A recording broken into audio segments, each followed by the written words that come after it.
Exiled for lacking Blackrock blood, Ron awakened something far greater. Every metal weapon nearby now answered his will. Family law stripped his inheritance and sent him into the wasteland. There, bandits and barbarian armies threatened everyone under his protection. Ron's king's command granted absolute dominion over metal within his reach. Swords froze, rifles sharpened, and enemy weapons turned against their owners. His first serious battle left an awakened attacker completely helpless. The rejected heir became the ruler every armed enemy feared. Before that, power shook entire armies. Ron had turned exile into an opportunity. Greystones Territory was once a neglected wasteland, but his planning had already made it valuable. Ron was speaking with old Gareth, his grizzled knight uncle, who looks like he chews nails for breakfast when bang. Something explodes outside. Carl, his so-called sniper squad captain, just blew a fist-sized hole through a wooden target from 50 paces. Except he's standing there fumbling with a rifle, like a toddler who found Dad's crossbow. Gareth squints at the smoking wreckage and goes, "So that's your new invention. It's called a sniper rifle." The old man actually laughs, which is rare enough to mark on a calendar, and asks if Ron wanted him to babysit the recruits so Carl can keep playing with his shiny toy. Ron meant yes, but also no. Ron told him once the craftsmen figure out mass production. This weapon changes everything. Carl's little squad will become every enemy's worst nightmare. Gareth goes full night mode, fist to chest. Then Ron pulled out his map and pointed to the real reason Ron called him in. About 50 psychos camped right on top of their trade route to the northern wind fortress. You know, the route Ron just set up a salt deal on with the fourth prince. Gareth grins like a wolf himself. He's terrifying, and Ron loved it.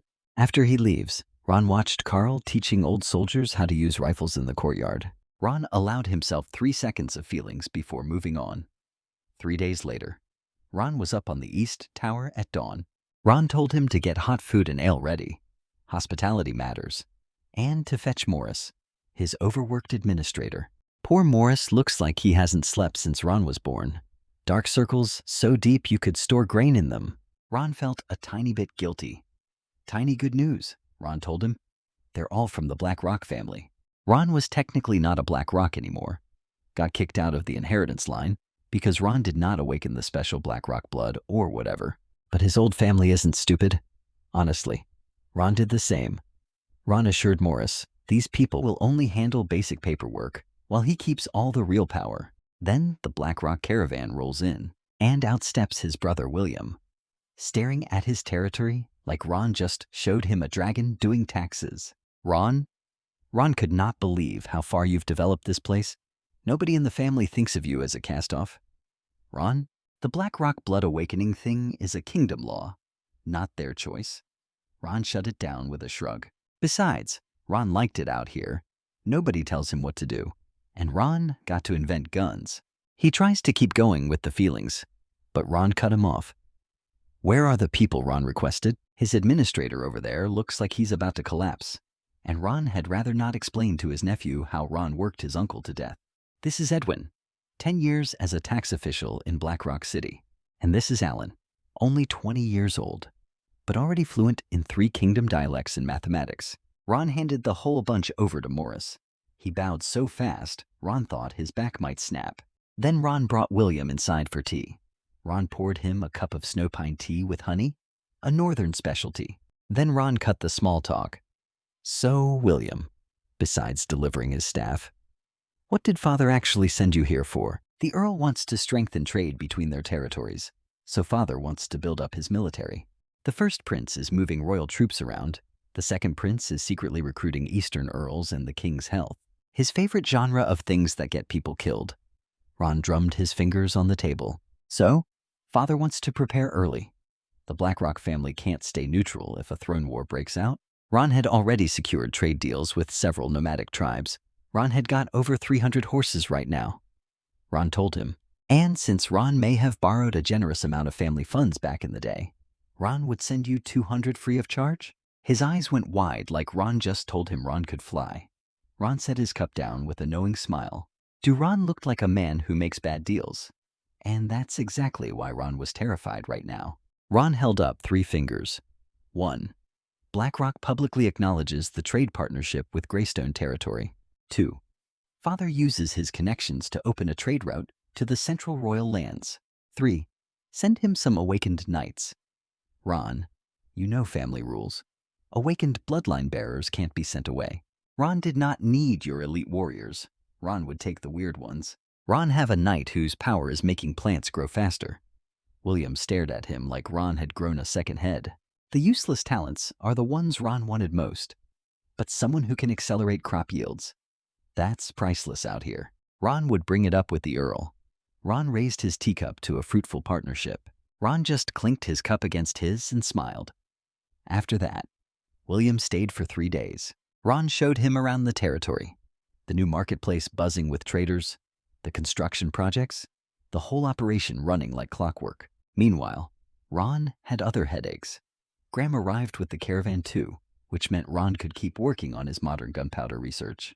Ron handed that project off to Bran, his artillery guardian knight.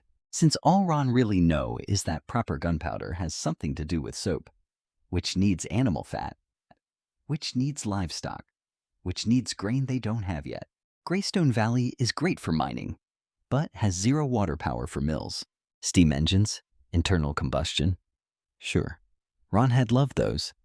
Right after Ron found rubber for seals and gaskets, which doesn't exist here yet. One step at a time. When William finally left, standing at the new marketplace watching the crowds, he whispered, "Ron can't believe you did all this in 3 years." Ron looked out over his bustling little territory and said, "This is just the beginning. These are even better than Ron expected. The Earl will be thrilled." Ron nodded. Then Ron leaned in close. "And about those awakened knights. Ron would push hard for it," he promised.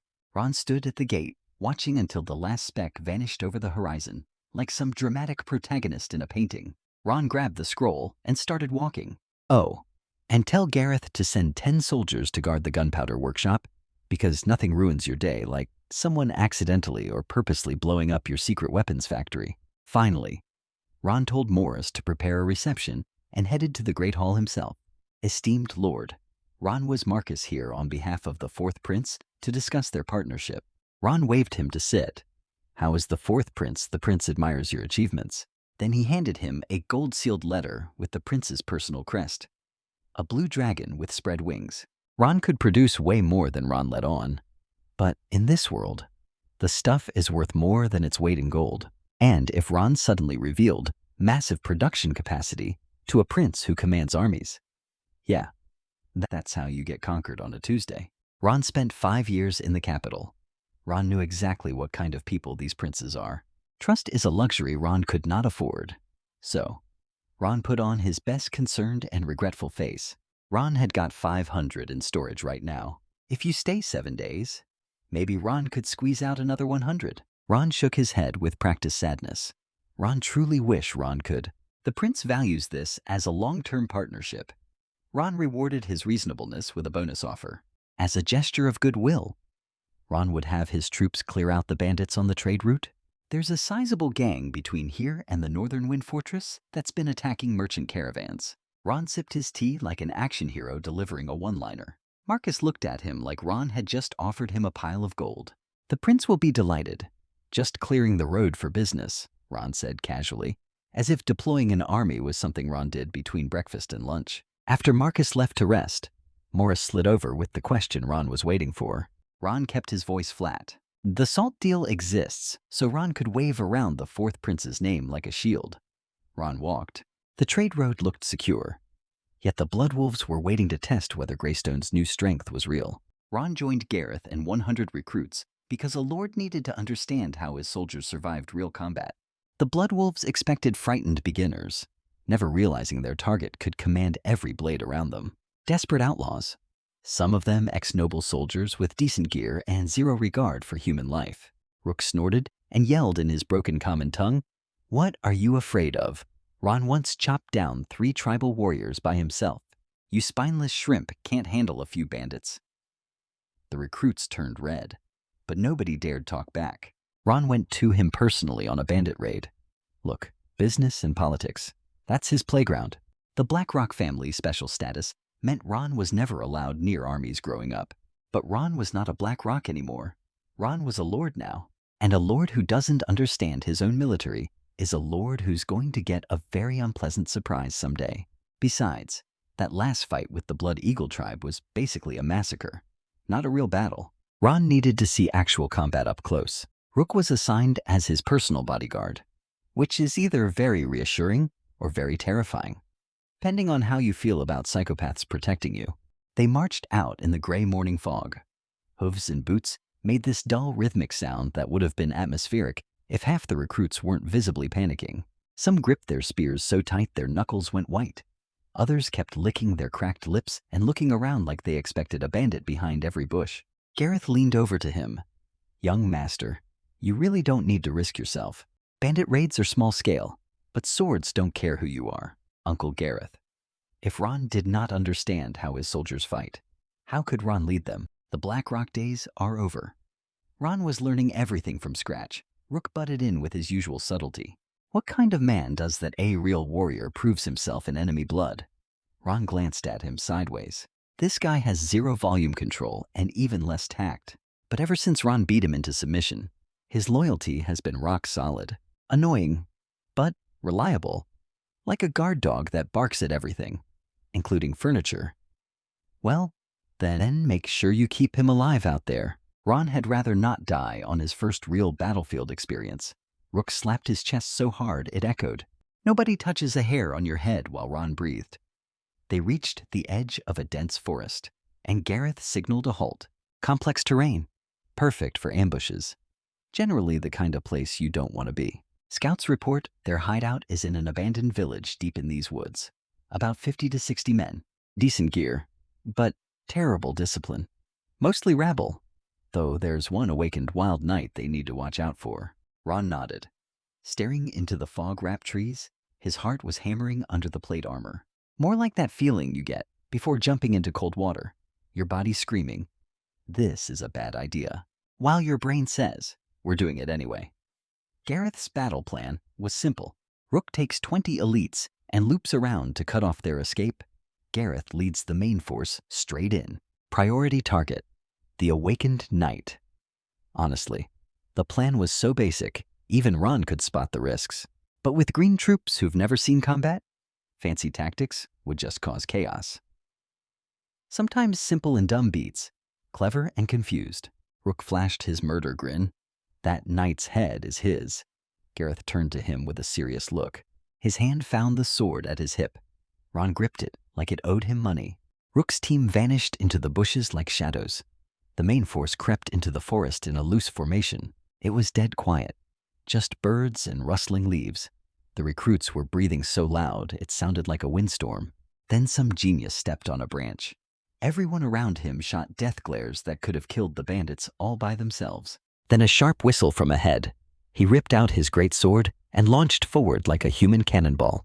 The recruits screamed battle cries and followed, mostly fueled by adrenaline and the fear of looking like cowards in front of the scary old knight. The forest erupted into chaos. Bandits came pouring out from behind trees and bushes, swinging swords and axes, looking absolutely feral. These were desperate men with nothing to lose and everything to stab. And there Ron was, first real battlefield, screaming everywhere, metal crashing against metal, people howling in pain. His senses were getting absolutely hammered from every direction. Then an arrow came flying at him from the side. His metal control ability activated on pure instinct. The arrow just stopped, frozen in midair, inches from his face, just hanging there like a really aggressive hummingbird. Ron wiped it off and thought, that's it. That's what Ron had been nervous about. The same calm Ron got during a tough negotiation.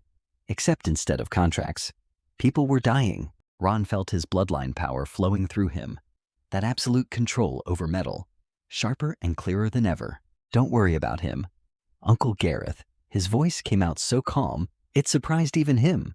Gareth shot him a look, half shocked, half impressed, then got pulled back into the fight.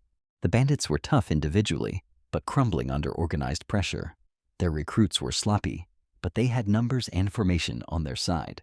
But the real threat, the awakened wild knight, Gareth bellowed, his great sword cutting through another bandit like butter through. The forest answered with a roar so loud the ground shook. This was Bloodwolf, the bandit boss, the awakened wild knight. The reason they brought 100 guys instead of 10.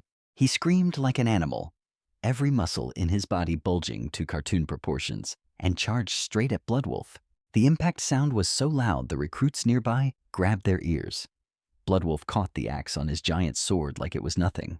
Two superhuman idiots hitting each other so hard they're remodeling the landscape. Bloodwolf's voice echoed from behind his helmet, sounding almost amused. Rook's face went from battle frenzy to pure volcanic rage in about half a second. Then a sudden grab for Bloodwolf's throat with his bare hand like some kind of wrestling move. Bloodwolf dodged back fast and countered with a horizontal sweep. Bloodwolf was clearly stronger and more skilled than any regular bandit. Uncle Gareth, what's his bloodline power? But judging by his strength and speed, probably something like giant strength or iron body. Some kind of physical enhancement. So, naturally, he did the most Rook thing possible. Full Berserker Rage mode activated. Bloodwolf was getting pushed back now. The tables had turned, or so it looked. But Ron noticed something that made his stomach tighten. Sure, but his footwork was perfect. And behind that helmet, Ron could feel his eyes calculating, studying Rook's patterns with ice-cold patience. This guy is no ordinary bandit, Ron muttered. He's watching a Berserker Rage out, and he still hasn't used his bloodline power. But Rook in Rage mode has the listening skills of a brick wall. And then, because he's Rook, he leaned into the sword and swung his axe at Bloodwolf's skull. Ron shouted, starting to move forward, but Garrett's arm blocked him like a steel barrier. And then, Bloodwolf proved him right. His muscles started swelling grotesquely, impossibly, stretching his iron armor until it creaked and groaned. He ripped off his deformed helmet and revealed a face covered in tribal tattoos. Same ancestors as the wild folk like Rook, but infinitely more brutal and bloodthirsty. Almost all of them awaken bloodline powers as adults. They're the boogeyman every kingdom's army fears. So, what the hell was one doing here? Leading a bandit gang in his backyard? Uncle Gareth, Ron said, his voice going cold and sharp. Ron wanted him alive. Gareth nodded grimly. Bloodwolf licked blood off his lips and grinned with his tattooed face. His sword screamed through the air straight at Gareth. Bloodwolf stumbled back 2 steps. Gareth snarled and swung again. Apparently, nobody told him the grumpy Grandpa Knight could outmuscle a barbarian.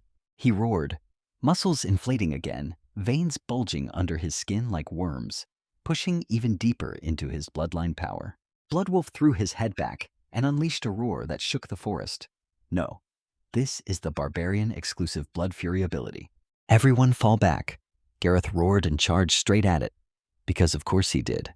And there Ron stood, covered in someone else's blood, watching his elderly knight uncle sprint at a 10-fet werewolf barbarian, thinking, this is definitely not what business school prepared him for.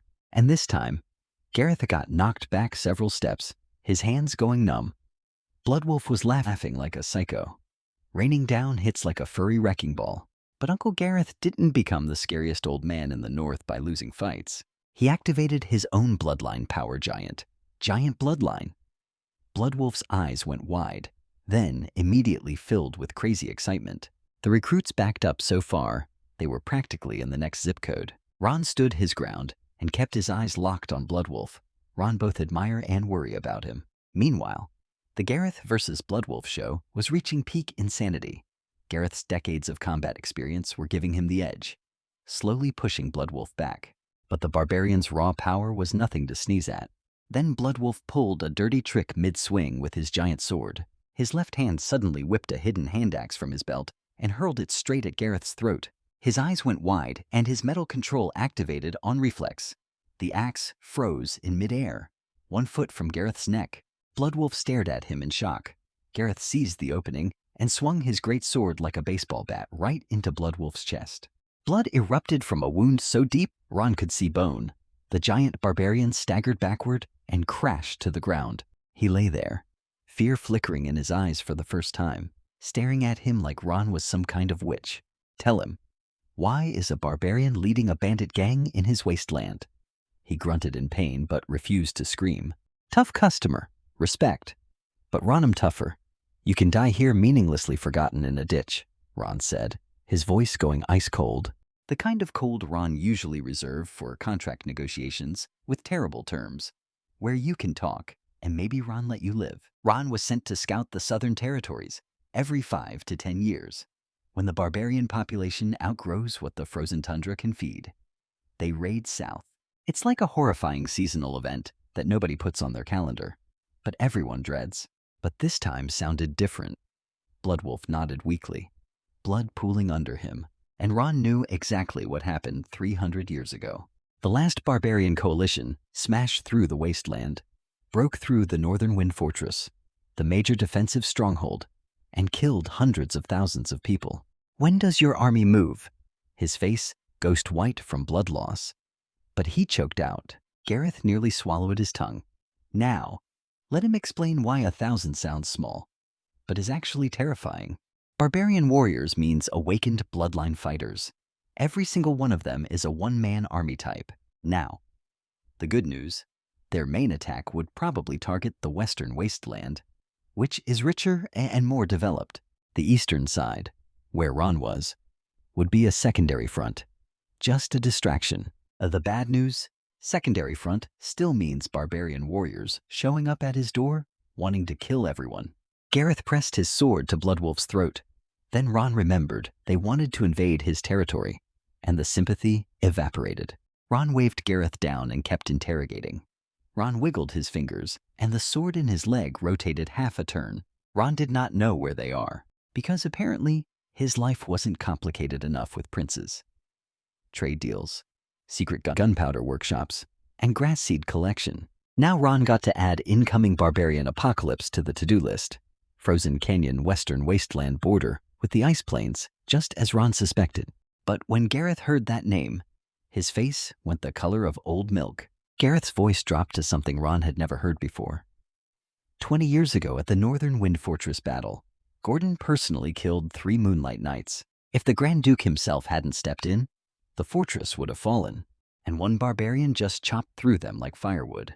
Now here's where his brain did that thing, where it runs 17 calculations at once, while his face stays perfectly calm. Warn the kingdom about the barbarian invasion. If the barbarians smash through the Northern Wind Fortress and pour into the rich northern provinces, they'll be too busy looting the good stuff to bother with his crappy eastern wasteland. Barbarians come out of Frozen Canyon, hit the fortress, fail. The captured barbarian carried worse news than any bandit victory could erase, because the northern invasion had already begun. Ron responded by preparing Greystone and uniting the wild folk before the barbarians could destroy them separately. Cannons, cavalry, metal fortifications, and old tribal grudges now had to become one defensive system. Back at Greystone Valley, Ron shoved 500 pounds of snow salt at the 4th Prince's merchant and sent him packing. No time for pleasantries when there's an apocalypse on the schedule. Gareth, any word from the wild folk tribes? Fastest riders sent out, but the tribes are nomadic. Ron nodded and looked down at the militia drilling below.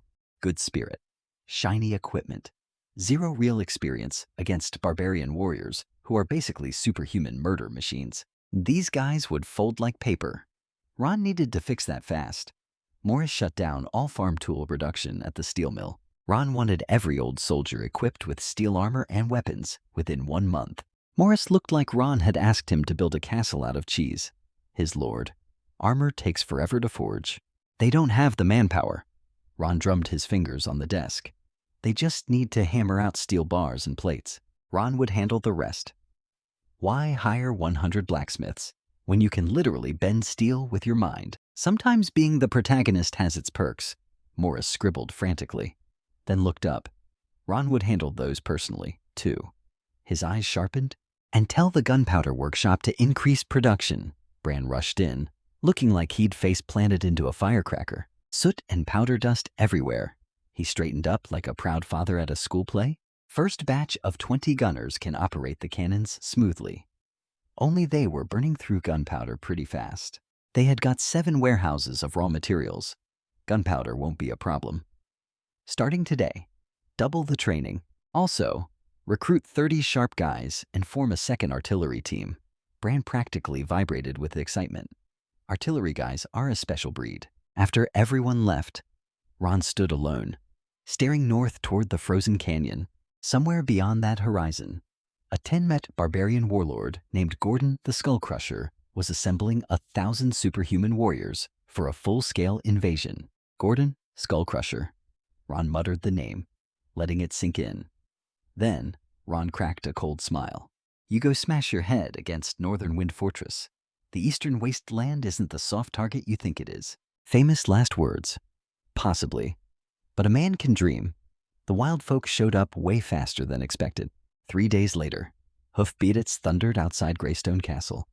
A squad of riders in beast furs with long knives on their hips appeared at the gate.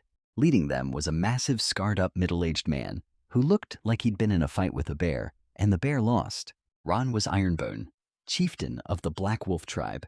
His voice was sandpaper on gravel. Ron heard Lord Ron wants to discuss the barbarian situation. Ron stood on the castle wall, looking down at him like a king receiving a peasant power. Dynamics matter, especially with wild folk who respect strength above everything. Ironbone had about a dozen elite warriors behind him, every single one radiating. Ron would end you energy. Ron gave a measured nod. In the meeting hall, Ironbone immediately tried to big dog him. Barbarians raid south every 5 to 10 years, drought in the north this year. So they expected it. He downed his wine in one gulp, wiped his mouth with a rough hand, and shot him a look that said, "Cute little southern lord." Lord Ron shouldn't worry so much. Oh, buddy, you have no idea what's coming. Barbarian raids are nothing new. Ron let the pause stretch, tapping the table. But this time, they're not raiding. Ironbone's cups slammed on the table. His scars twisted as his eyes narrowed. Lord Ron, those are dangerous words to throw around. Before he could grill him further, Gareth burst in. Young master, several more tribal chiefs have arrived. Ron let his smile widen just a fraction. Chief Ironbone. Shall they wait for the others before they get into the details? That dismissive attitude crumbled, and something heavier settled in. He sat back down slowly. And just like that, the chess pieces started assembling themselves on his board. Multiple wildfolk chiefs all showing up at his castle, all about to hear news that would make them desperate enough to do whatever Ron suggested. Am Ron the only person in this room with cannons, rifles, and a plan? The meeting hall filled up like a really tense party where everyone hates each other. Wildfolk chiefs walked in one by one, some wearing wolf pelts, some with deer antlers on their heads, each bringing a few warriors who looked like they ate rocks for breakfast. Several chiefs were already glaring daggers at each other before they even sat down, but they all came because of one word: barbarians. So this guy was clearly a big deal. Ron needed smart people in this room, not just angry ones. Chiefs, Ron said, keeping his voice steady. Hearing rumors secondhand is worthless. So instead of him telling you what's happening, let him show you someone who was there. The doors swung open, and 2 of his soldiers dragged in a beaten, bloody barbarian who looked like he'd been through a meat grinder, which honestly he kind of had. Between Rook, Gareth, and that sword Ron jammed in his leg, the man had seen better days. But even half dead, his eyes were still murder. Barbarian Ironbone shot to his feet, hand on his knife. They shoved Bloodwolf to his knees, but the stubborn lunatic kept his chin up, cursing at everyone in barbarian language. Real classy stuff, Ron, I'm sure. And Ron swear the barbarian actually shut up. Bloodwolf went quiet, but kept sweeping the room with hateful eyes. Ron walked up to him and influent barbarian dialect. Yeah, Ron speak that too. Bloodwolf sneered and spat bloody saliva at his feet. Ron was about to persuade him with some creative metal manipulation when the shaman elder beat him to it. The old man shuffled forward, pressed his bony fingers against Bloodwolf's forehead, and started chanting. Bloodwolf began shaking violently, terror flooding into those defiant eyes for the first time. The cold. The great Gordon will lead us. Reclaim ancestral lands. Northern Wind Fortress must be broken. His voice came out flat and mechanical, like someone was reading his brain like a book, which apparently is exactly what was happening. The old man removed his hand, and Bloodwolf collapsed like a puppet with cut strings. He thinks breaking the fortress solves everything. The fortress walls are taller than mountains. Everyone turned to look at him. If they can't break through the fortress.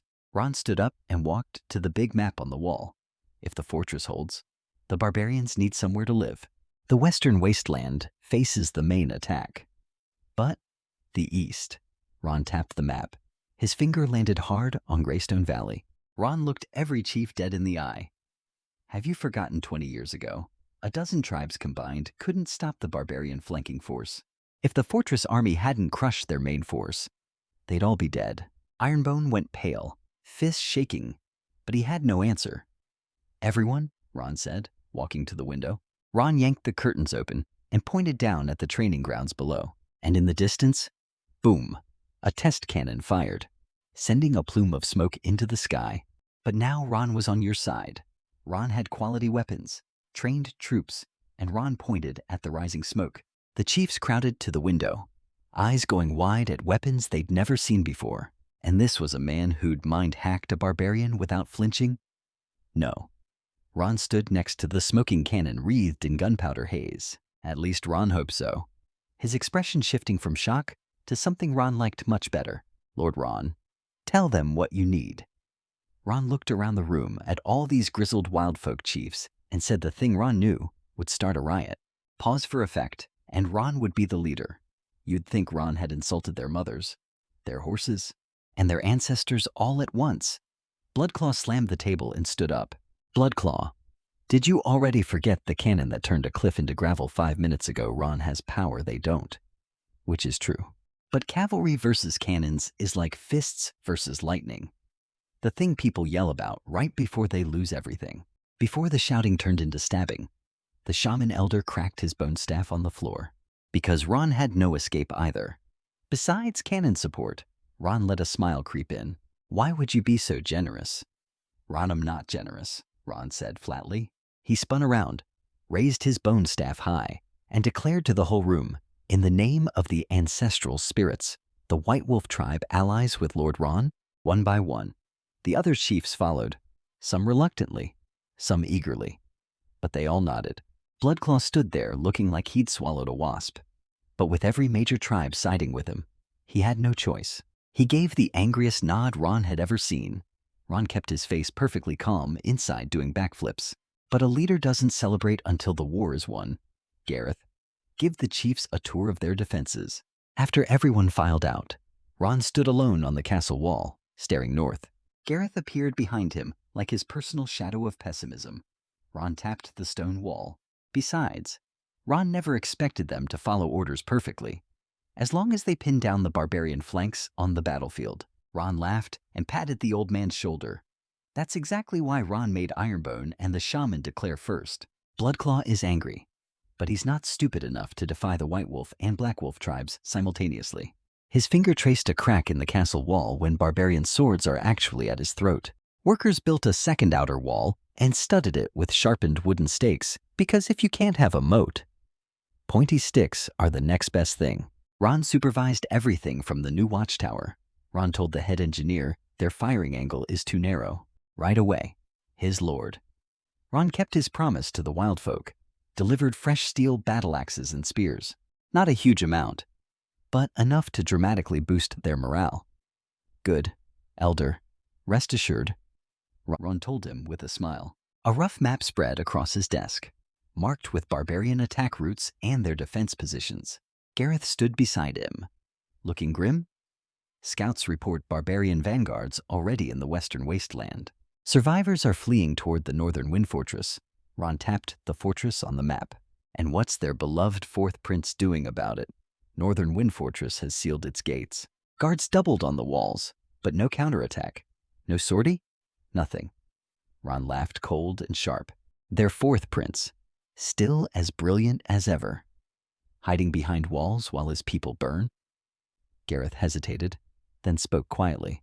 His lord, if the fortress stays passive, the barbarian main force might spare troops to attack the eastern wasteland. His eyes traced the map, the borderline between their territory and barbarian activity zones. Then Ron grabbed a charcoal pencil and drew several arrows. Gareth leaned in and went pale. And that is exactly why Ron gave the newest best batch of weapons to Bloodclaw's tribe first. Gareth's jaw dropped as it clicked. You deliberately, Bloodclaw wants to prove wildfolk are tough. Ron was giving him the chance. Ron folded the map neatly. When the barbarian vanguard crashes into a fully armed Bloodclaw war party, Gareth nodded slowly, understanding spreading across his face. If Bloodclaw wins, it weakens the barbarian advance. And if he loses, Ron finished, his voice so calm it was almost cruel. They'll cling to their alliance like drowning men grabbing a rope. Ron using an arrogant chief as either a shield or a cautionary tale. The rider, a Bloodclaw warrior, basically fell off the saddle like a sack of potatoes. Ron was doing his wall inspection rounds and ran down immediately. Chief Bloodclaw trapped in Broken Blade Valley. Ron shot to his feet. The wounded messenger's eyes flickered with gratitude before he passed out cold. Ron had him carried to the healers and marched straight to the war room. Bloodclaw, the guy who screamed about wildfolk honor, who sneered at his alliance, who basically called him a kid playing war, went and attacked the barbarians by himself. Ron told everyone his stupidity would get people killed. Ron pointed calmly at Broken Blade Valley on the map. Bloodclaw's main force is pinned here. Young alliance leader. They had heard the news. Ron looked around the room, every eye on him. Nobody wanted to die saving the guy who had mocked their alliance a month ago. Ron let them argue for exactly 10 seconds. Then Ron tapped the table until silence returned. Ron was not rescuing Bloodclaw. Ron pointed at the map. Redneck tribe? Black Wolf? Or do the barbarians skip straight to Greystone if they do? Ron clenched his fist over the map. Every tribe in this alliance will ask the same question. But if they respond fast and hit hard, they save a fighting force and prove the alliance is real. But that's 2,000 barbarians? Ron allowed himself the tiniest smile. But they have something they don't know about. Ron stood tall and addressed the room. Ron planned to rescue Bloodclaw's people. Anyone who doesn't. Ron? Bloodclaw ignored Ron's warning and entered Broken Blade Valley, turning his proud tribe into bait for 2,000 barbarians. Ron refused to sacrifice Bloodclaw, but he would not charge blindly into the enemy's carefully prepared trap. Instead, he transformed the cliffs above Broken Blade Valley into a hidden artillery platform. Alive. Meanwhile, at Broken Blade Valley, absolute nightmare.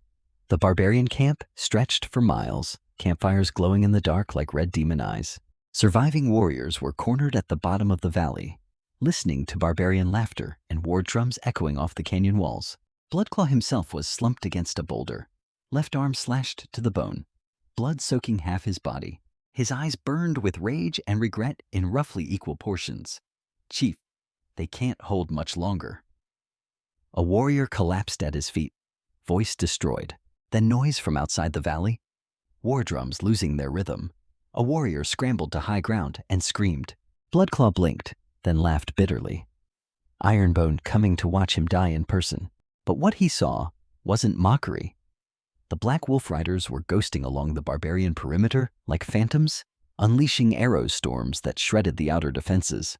Total chaos in the enemy camp, hope flooding back where despair had been.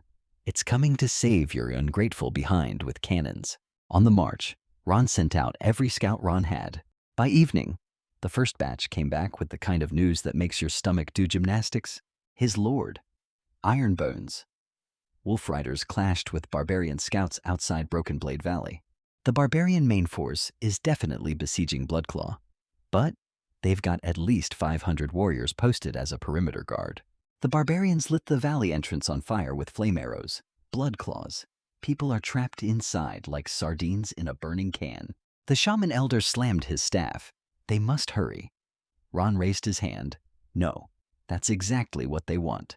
Everyone stared at him like Ron had suggested they surrender. Think about it, Ron said, turning to the scout. He sketched a quick diagram in the dirt. One entrance, east side, currently stuffed with the barbarians, narrow interior, terrible for cavalry. Let him just say. Bloodclaw had cavalry against infantry and somehow got himself trapped in a dead-end valley with no exit. Horses against enemies who walk everywhere. He could have just ridden away at any point. But no, he charged into a geological mousetrap and got the door slammed behind him. The shaman elder whipped around. People are dying in there, which is exactly why they can't rush in blind. His finger traced the map. The barbarians built this trap for them. They're dangling Bloodclaw like bait. If they charged the front entrance, they were fish in a barrel. Ron looked up at everyone. Ironbones riders already bought them time. Now they need a real plan. The Red Snake chief flicked his braid impatiently. Any longer, and blood claws. People are corpses. Ron ignored his drama and asked the scout, the western cliff above the valley. Light-equipped elites could manage it. There's a roundabout path through the northern slopes. Ron turned to the shaman elder. Ron needed every tribal mounted archer deployed to the east for a feint attack. Draw all barbarian eyes that direction. The old man's cloudy eyes sparked with understanding. Ron drew an arc on the map. Your riders make noise and pull the main force. Ron dragged cannons up that cliff and rain hell from above. But neither of those is the real killing blow. The real strike is Gareth. The Red Snake Chief stared at him like Ron was clinically insane. Drag cannons up a cliff. That slope would challenge a mountain goat, which is why they use light-equipped elites. Carry the parts up separately. Powder and shells in individual packs. 30 meters of elevation gives them perfect coverage of the entire valley floor. The shaman elder let out a scratchy laugh. White wolf hunters are mountain specialists. Ron nodded gratefully, then addressed everyone. All mounted archers launched the feint at dawn. Sting them and pull back over and over like mosquitoes at a barbecue. Red Snake Chief licked his lips, his snake tattoo writhing in the firelight, flicking its tongue. They were good at that. Ron stood up, moonlight glinting off his armor. Bran, start disassembling the cannons immediately. Shaman Elder, pick 20 of your strongest White Wolf warriors for the carry team. When the moon hit its peak, they split into 2 ghosts. Every tribal rider crept through the darkness toward the barbarian perimeter. West side, yours truly, personally leading the artillery team up the most miserable goat trail in existence, hauling disassembled cannon parts like the world's worst moving day. The mountain path was a nightmare. They had to dismount and walk. Each cannon barrel needed 4 guys rotating on their shoulders. Gunpowder kegs were strapped to specialists who moved like they were carrying newborn babies made of explosives, which honestly they were. Every step sent pebbles skittering downhill, and everyone held their breath, praying the barbarians below were too busy being barbarians to look up. His lord, cliff edge ahead, a scout whispered, 30 meters above the valley floor.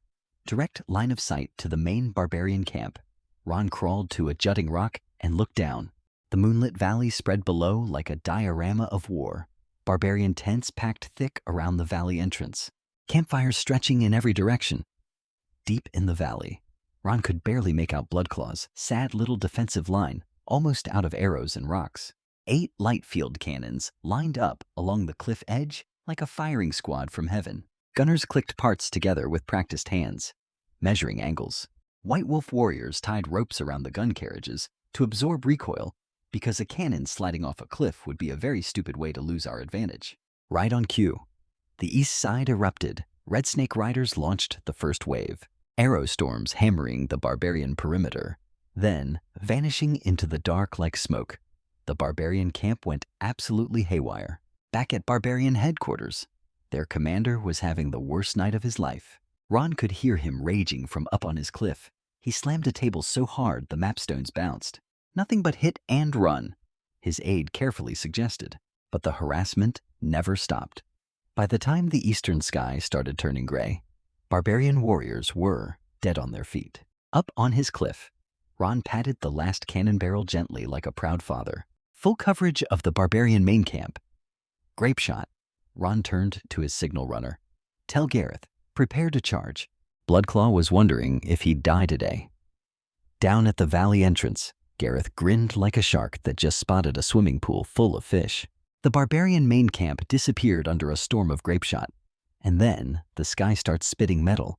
Nothing in the barbarian warrior handbook covers that. Half their archers died before they could even reach for a bow ring. The barbarian commander burst out of his tent, looking like a man who just woke up inside a volcano. The commander looked up and finally saw 8 metal monsters breathing fire from the clifftop. He never got to pick one because Carl was watching. Ron pressed to his scope. Barbarian Commander 1A to the left. This massive, powerful, bloodline-awakened warrior stood frozen for exactly 1 second, then fell like a chopped tree. The aide didn't even have time to gasp before bullet number 2 went through his throat. Their leader just got killed by nothing. Barbarian leather armor versus steel cavalry lances is not a fair matchup. Ironbones, wolf riders, and the tribal mounted archers poured in from the flanks. Riding behind the heavy cavalry, and turning every barbarian who tried to resist into a pincushion. The barbarian army, the terrifying 2,000-strong force that had seemed so invincible, completely fell apart. At dawn, after staying up all night being harassed by hit-and-run mosquito attacks, retreat. Surviving officers screamed, but it was way too late for that. The old man stood at the front, white hair whipping in the wind, bone staff glowing with that creepy gem light, chanting ancient war songs while his warriors advanced like a net woven by death itself. At his command, hundreds of shafts screamed into the fleeing barbarians at the valley mouth. Inside the valley, Gareth's heavy cavalry had punched through the last defensive line. Barbarian heavy leather armor might as well have been cardboard. Ron stood on his cliff, watching the whole masterpiece unfold below like the world's most violent board game. Signal Bloodclaw survivors to counterattack. They saw barbarian tents on fire, Bloodclaw survivors stabbing them in the back. His Wolf Riders savaging every barbarian they caught. The fighting lasted until noon, when the last group of barbarians finally dropped their weapons and knelt in surrender. Ron walked down from the cliff with his guards, warriors on both sides. His and the tribal allies parted to make way, bowing as Ron passed. When Ron stepped into the valley floor, Bloodclaw survivors dropped to their knees. Bloodclaw himself dragged his wrecked body toward him, one arm barely attached, blood everywhere, pride in ruins, and knelt on one knee. The same man who spat on his alliance a month ago now lowered his head to the dirt. Alliance leader Ron Bloodclaw tribe pledges absolute loyalty. From this day forward, Ron reached down and pulled him to his feet. The Eastern Wasteland Alliance has no room for lone wolves. Ron looked past him at his wounded, exhausted warriors. The old man tapped his staff, and white wolf medics scattered through the battlefield, while wildfolk warriors started putting out fires and collecting the dead without being asked. Alliance leader, what do we do with the prisoners? Ron turned to look at the rows of captured barbarians, bound, kneeling, wounded, but still glaring at us with defiant eyes. And Ron directed the whole thing from a cliff with 8 cannons and a really good plan. Interrogate the officers for intel on barbarian army movements, Ron said, thinking it over. Anyone who resists. Ron didn't finish the sentence. Bran and Carl jogged over with the artillery report. Ron patted both their shoulders.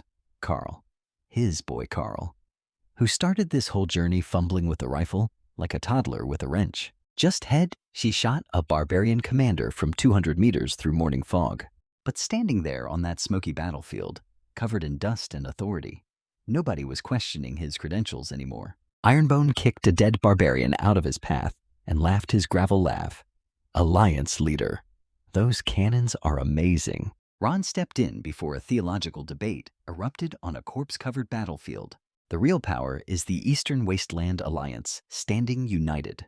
Ron swept his gaze across everyone. Then Bloodclaw limped forward, clutching his bleeding stomach, and dropped a bomb nobody expected. Alliance leader. His tribe has 300 people left. Ron beg you to take us in. All of us. Into Greystone. Bloodclaw, the proudest, most stubborn, most wild-focing to be absorbed into his territory. All Ron saw was a broken man who'd learned the hardest lesson possible and was smart enough not to need it, get it taught twice. Greystone Valley's gates are open to anyone who truly pledges loyalty, Ron said, letting his voice echo through the valley. But understand, joining means giving up tribal independence. Bloodclaw dropped to one knee and held his blood-soaked warblade above his head. Ron swore on the ancestral spirits. Bloodclaw tribe becomes part of Greystone Valley forever. Then, with everyone watching, Ron snapped it in half. Then Ron unsheathed his own sword and handed it to him. From today, you're Greystone's Bloodclaw battalion, but giving them your weapon, that's supreme trust. Ron basically said, Ron own you now, but Ron also respect you. Did Ron spend 3 hours reading Wildfolk Customs last week specifically for moments like this? Probably checking if Ron was some kind of prophesied figure. Ron'm just really, really prepared. Red Snake Chief sidled up to Carl and whispered, Your lord knows a lot about Wildfolk Customs. Carl grinned his shark grin. Lord Ron learns everything fast, but the most. Victory saved the trapped tribe. But the captured officers confirmed that a much larger punishment force was already moving east. Ron chose Ironspine Pass for the next battle, where explosives could turn the mountains themselves into weapons. His goal was not merely survival, but making the Eastern Wasteland too expensive for the barbarians to conquer. Arrows and still nearly strangled 2 of his warriors. That's 37 potential assets if Ron play this right. The shaman elder shuffled over.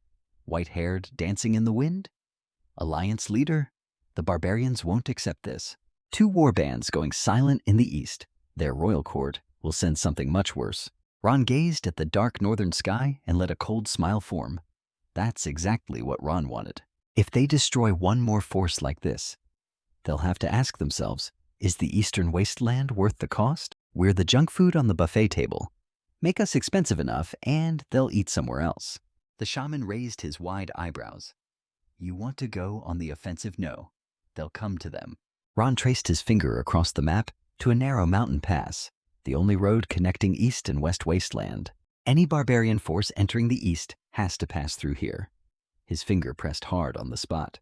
They sit on this choke point with cannons, cavalry, and 2,000 angry wildfolk, and they make every barbarian who walks through it deeply, deeply regret the decision. The beauty of defense. You pick where the fight happens, and when you pick a narrow mountain pass and you have cannons, well, let's just say Ronum's starting to feel sorry for the next barbarian army. Iron Spine Pass is nearly 100 meters wide. Ironbone frowned, dragging his rough finger across his map. Ambushing there won't be easy. Plus, the terrain slopes west to east. Their cavalry advantage is basically useless. Ron smiled the smile of a man who's already 3 steps ahead. Who said anything about cavalry? How much gunpowder do they have left? Bran did quick mental math. After restocking cannon shells, enough for at least 50 large explosive devices, Ron drew 2 circles on the map, one on each side of the mountain walls flanking the pass. They plant explosives here and here. When the barbarian main force walks through, they detonate. You want to collapse the mountains on their escape route? They were almost entirely cavalry. They're almost entirely on foot. Once they're trapped, they use mounted archers to bleed them dry. Bit by bit, hour by hour. When their morale shatters, heavy cavalry rolls in for cleanup. Ron traced a retreat line on the map. Tribes near the pass need to evacuate before the barbarians arrive. They have 7 days. Maybe. But those small tribes are used to packing up fast. Ron fired off orders like a machine gun. Bran, fastest riders back to Greystone Valley for every scrap of remaining gunpowder and ammo. Workshops running day and night, building explosive charges. Carl, take the sniper squad ahead to Iron Spine Pass and find the best positions. If you can drop their commander in the opening seconds, they had already won half the battle. Carl grinned his hunter's grin. Their commander won't even get a chance to open his mouth, still riding the high from his last 2-for-1 special at Broken Blade Valley. Red Snake Chief, send your riders west to shadow the barbarian army. Ron needed eyes on them at all times. Red Snake bowed, his voice slithering out smooth and creepy. Alliance leader. His riders will follow them like shadows. They would count how many times they pee if you want. Ron did not need that level of detail. But Ron appreciated the dedication. Ron addressed the whole room. This battle decides whether the Eastern Wasteland survives. They don't just need to win. They need to win so badly that barbarians never look east again. His Black Wolf warriors will fight to the last man before letting barbarians through. The shaman elder thumped his staff and announced he'd perform ancestral blessing ceremonies for the warriors. Ron would take any advantage Ron could get, including magical grandpa prayers. Ron looked at Bloodclaw, who immediately straightened up like a soldier at inspection. Help Ironbone evacuate the tribes, then stand by as mobile reserve. The war machine cranked into motion, every tribe, every warrior, every cannon and powder keg moving with purpose. The wild folk were exhausted from the last battle, but their eyes were on fire. For the first time in their entire history, they'd beaten barbarians in a real fight, and now they were defending their homeland with nowhere to retreat. Motivated soldiers are dangerous soldiers. That's a nightmare with a delivery date. Meanwhile, in the Western Wasteland, the barbarian Grand Chieftain Gordon, aka the Skull Crusher, aka the guy who killed 3 Moonlight Knights for fun, was having a bad evening. He stood on a hill rubbing his war axe, staring east. 3 days. 2 entire war bands sent to crush some wildfolk tribes. 0 contact. Not even a smoke signal. His voice sounded like rocks grinding together. He turned to his aide. Send the fastest wolf riders. Maybe they chased too far. Sir, mountains could be blocking signals. Gordon's eyes went razor sharp. Blackbone and Bloodfang are not rookies who forget protocol. Now, before nightfall, the scouts came back with the kind of news that ruins a warlord's whole week. They'd found Broken Blade Valley, battle damage everywhere, deliberately buried corpses, burned flags, but not a single living barbarian. Wiped out. Gordon's eyes glowed with fury. How could wildfolk destroy 2 elite warbands? His tent went dead silent. Tribal chiefs stared at each other. A one-eyed old shaman tapped his bone staff. Great chieftain, this is abnormal. Wildfolk have never had this kind of fighting power. Unless they've united? Gordon finished coldly. The tint shook from his voice. Moments later, the flap was ripped open, and in walked the most terrifying human being Ron had never had the pleasure of meeting. A mountain of scars wearing bone armor with an actual iron claw on his right hand, ripped from the previous warband leader he'd killed with his bare hands to earn the promotion. He knelt, his bone armor grinding like nails on a chalkboard. The Eastern Rats killed 2 of his warbands. Terror Claw split his lips into a grin. His iron claw scratched a cold line across his chest plate. Ron would show those wildfolk that defying barbarians is worse than death. He stomped out and started bellowing across the camp. 5,000 elite barbarian warriors. 5 warbands, led by a psychopath with a metal claw who earned his rank by literally tearing apart his predecessor. And here's the beautiful, terrifying part. Red Snake scouts caught all of it and sent word galloping back to him at Ironspine Pass. Ron stood on the heights above the pass, night wind cutting across his face, staring at the darkening horizon. His lord, 5 warbands, at least 5,000 elite warriors. Last time was 2,000, and they barely broke even on casualties thanks to Bloodclaw being an idiot. Now they're sending 2.5 times that number, led by someone called Terrorclaw. Ron stared into the distance. The cold in his eyes had nothing to do with the wind. They really are determined to flatten the eastern wasteland. But here's what Terrorclaw doesn't know. He's walking into 100 meters wide pass with mountains rigged to collapse behind him. A sniper who doesn't miss, 2,000 furious wildfolk riders circling like wolves, and 50 homemade bombs buried in the hillside.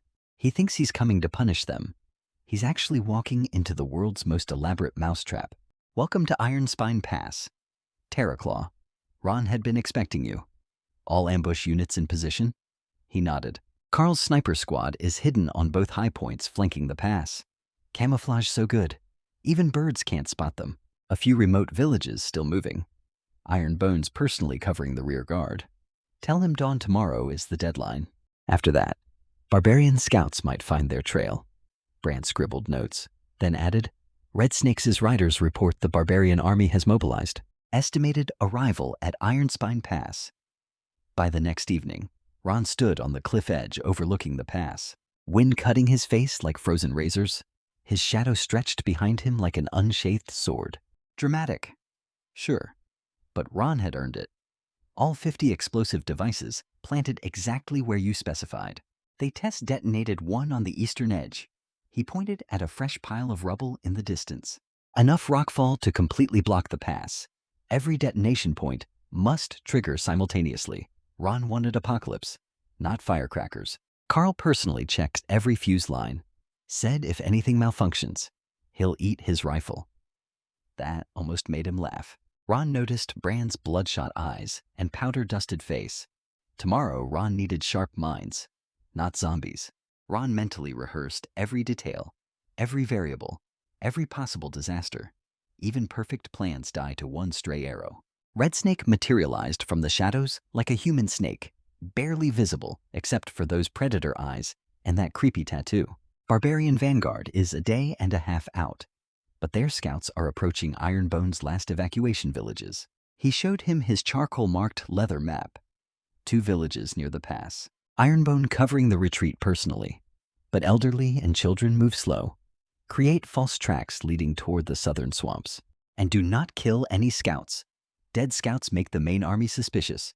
Red Snake's eyes flickered with respect. Later, in his lightless camp, Carl ducked into his tent, dripping with dew. Full coverage of the canyon. He tapped the map eagerly. Perfect view of the entire entrance. When their commander shows his face, Ron would, don't shoot the commander first.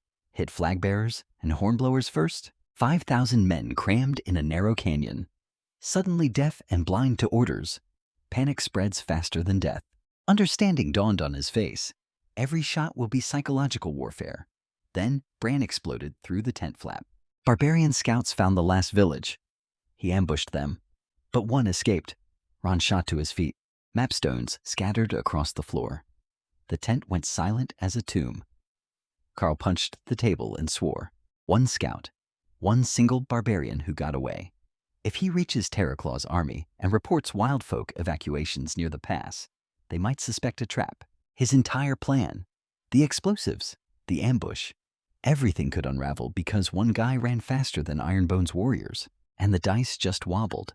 His face stayed calm, but his brain was running at maximum speed. The escaped scout would report to Terraclaw. Their timeline just got shortened dramatically. Stars overhead, but the eastern horizon glowed an ugly red. Now barbarians attack at dawn. The camp woke like a silent beast. Warriors flowed to positions in darkness. Only faint armor clinks betraying movement. Ron climbed the southern high point, overlooking the entire pass. Snipers ready, Carl confirmed from the shadows. Wait until every last barbarian enters the pass before detonation. Carl. Flag bearers and hornblowers first. Then dust clouds appeared on the horizon.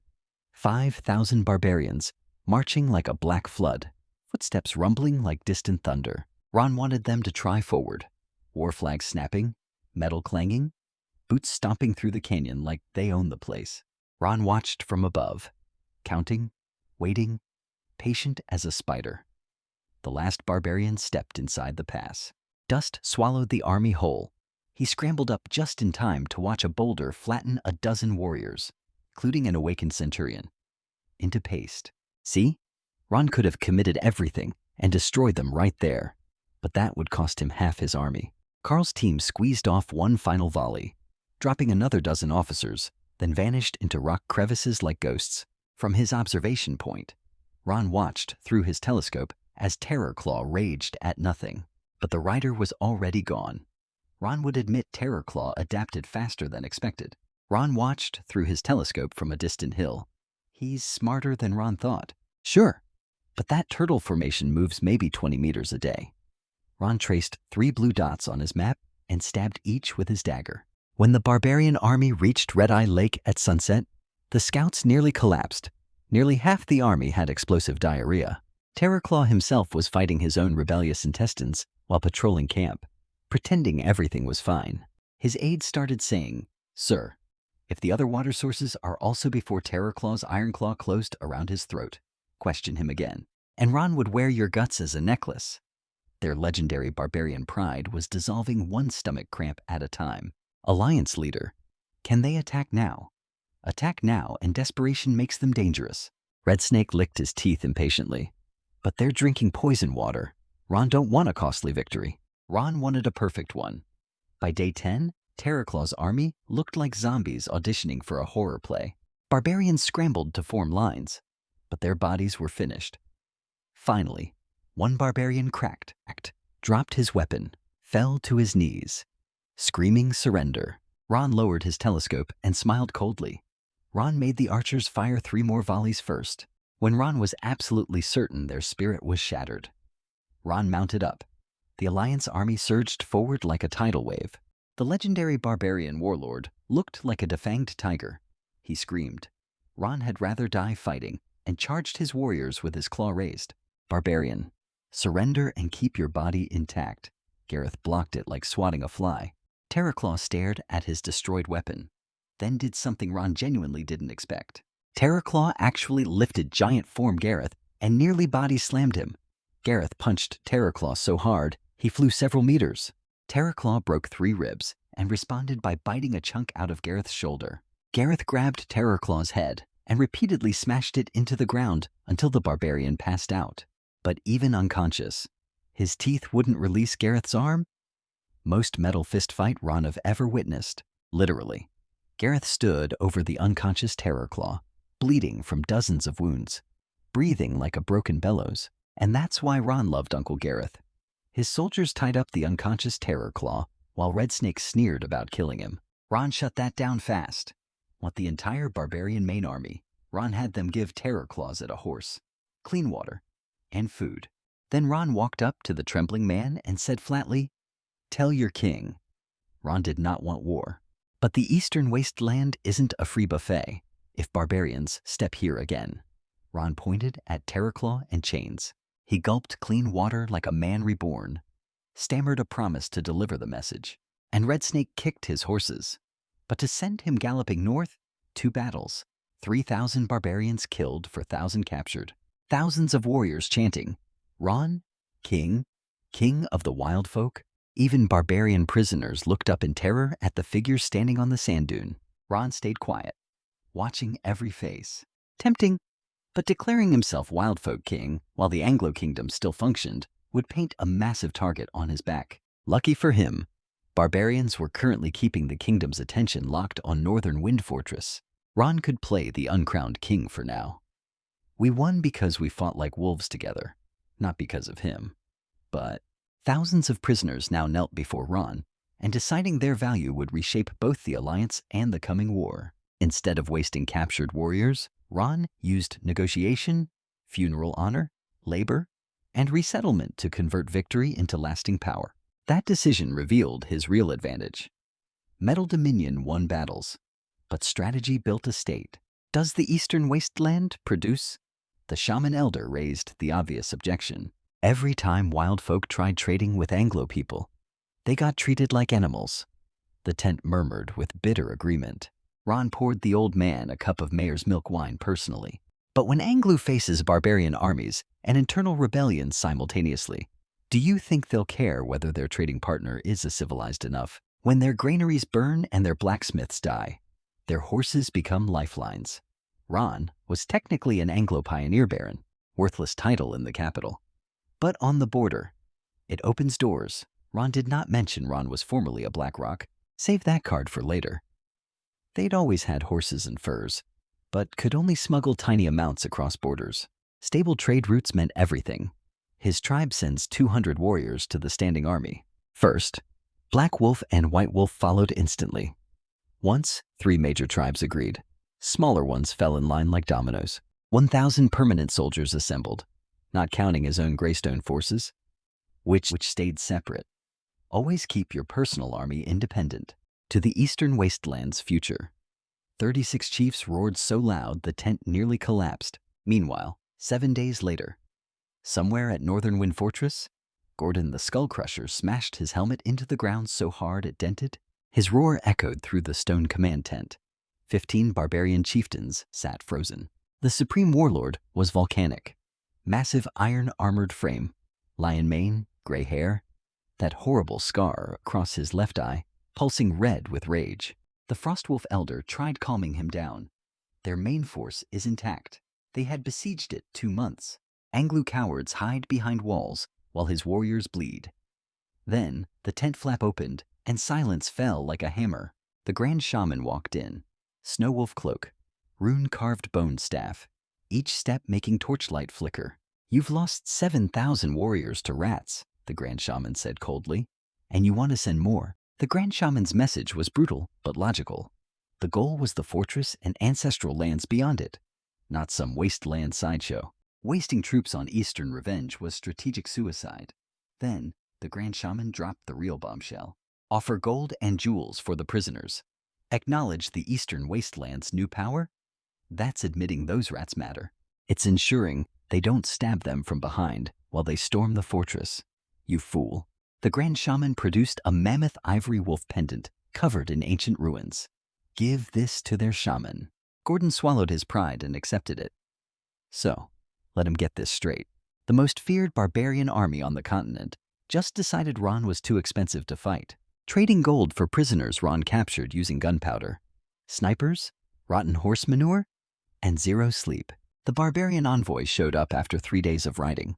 A young guy named Silver Frost, son of the Frostwolf Elder, wearing the Grand Shaman's mammoth ivory wolf pendant like it was the most important necklace in existence. Red Snake intercepted him immediately with his usual warm hospitality. What are barbarian dogs doing in their wasteland, looking to die? Silver Frost kept his cool, claimed peaceful intentions, and held up the pendant. Red Snake snatched it and galloped to his tent. When the shaman elder saw that pendant, he nearly had a heart attack. That's the Grand Shaman's wolf spirit talisman, a sacred artifact for communicating with ancestral spirits.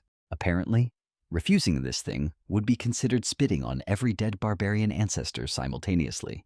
They're more desperate for those prisoners than Ron thought, Ron muttered, then told Red Snake to bring the envoy in. Silver Frost walked in, expecting some grizzled warlord, young enough to be his little brother, but with eyes that made him visibly uncomfortable. Respected Lord of the Eastern Wasteland, greetings from the Grand Shaman and Great Chieftain Gordon. We wish to ransom 4,000 captured warriors. Gold and jewels offered. Whispers everywhere for 1,000 ransoms meant serious money. Ron let him sweat before responding. Tempting, but those prisoners make excellent farmhands. Why would Ron trade free labor? Silver Frost countered smoothly. For 1,000 extra mouths in a barren wasteland is expensive.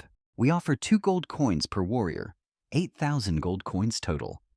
The tent gasped collectively. That equaled 30 years of wildfolk income. Slave merchants in Anglu would pay more. Basically everything the barbarians had looted from the western wasteland combined.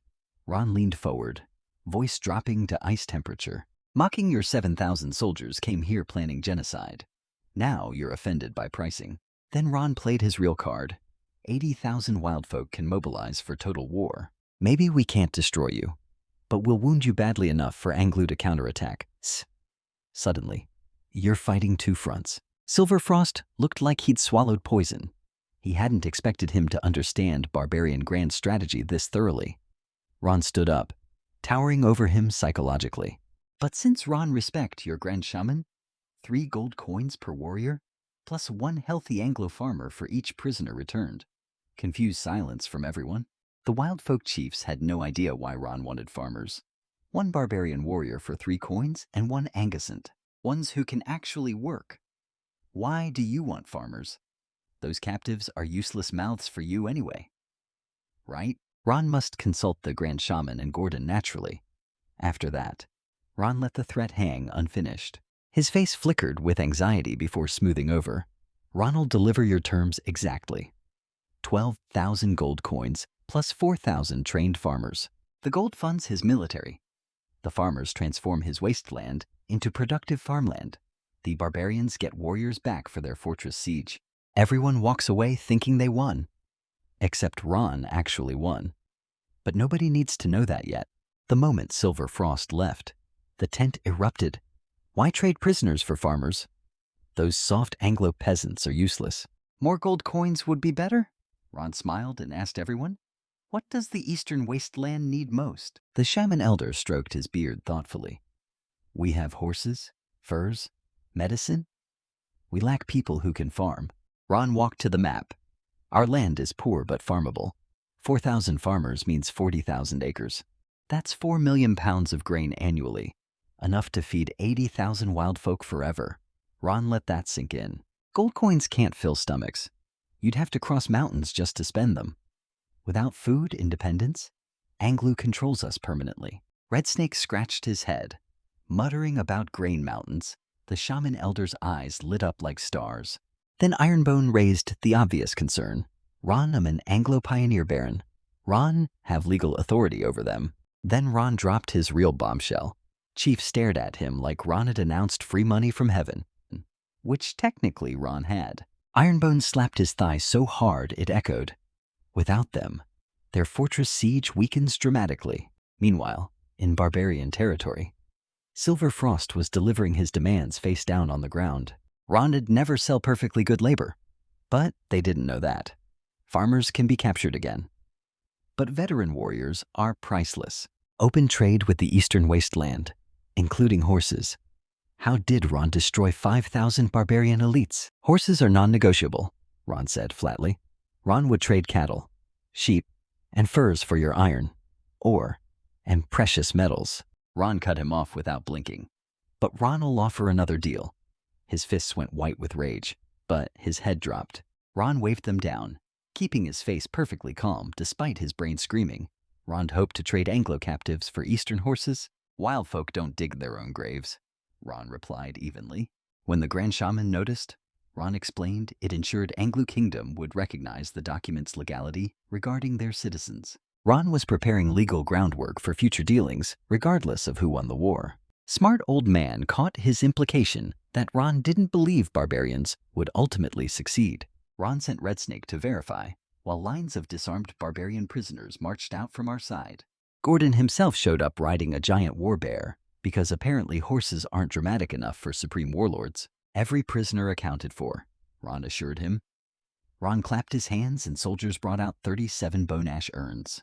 We cremated them following barbarian funeral customs. Almost every barbarian killed on Eastern soil, collected and cremated properly. This was all they could recover, Ron said simply. Complete silence fell over both armies. Barbarian warriors received the urns with trembling hands, placing each one carefully on the carts. This kindness, the tribes will remember. Warriors deserve respect, Ron said. But next battlefield, no mercy. Ron smiled. Greystone Valley just went from 2,000 people to over 6,000 overnight. Thankfully, Ron had put the barbarian prisoners to work building shelters before the exchange. Big surprise. But sleeping outside in autumn cold changed their attitude real fast. Ron had also been stockpiling grain for weeks, tight supplies, but enough to survive autumn. Already sent word to Earl Blackrock for emergency food shipments through Grey Wolf Pass. Money solves most problems, and money Ron have. Ron stood on the overlook, watching this sea of desperate humanity that now depended on him. Minutes later, ragged men stood before him. Ron, it's him. Barton from Greywood. Ron studied the filthy scarecrow, and memory clicked. Barton, one of several pioneer lords Ron befriended months ago near Northern Wind Fortress. We'd even formed a commercial alliance together. Barton Greywood. Ron waved the guards aside. Didn't you reach the fortress we ran the moment we heard about the invasion? But that fortress governor closed the gates before we arrived. Every day they executed 10 nobles outside the fortress, demanding surrender. The fourth prince never flinched, not once, until every single noble was dead. The fourth prince watched allied nobles get butchered daily and didn't blink. Filed that under reasons Ron trust royalty exactly 0%.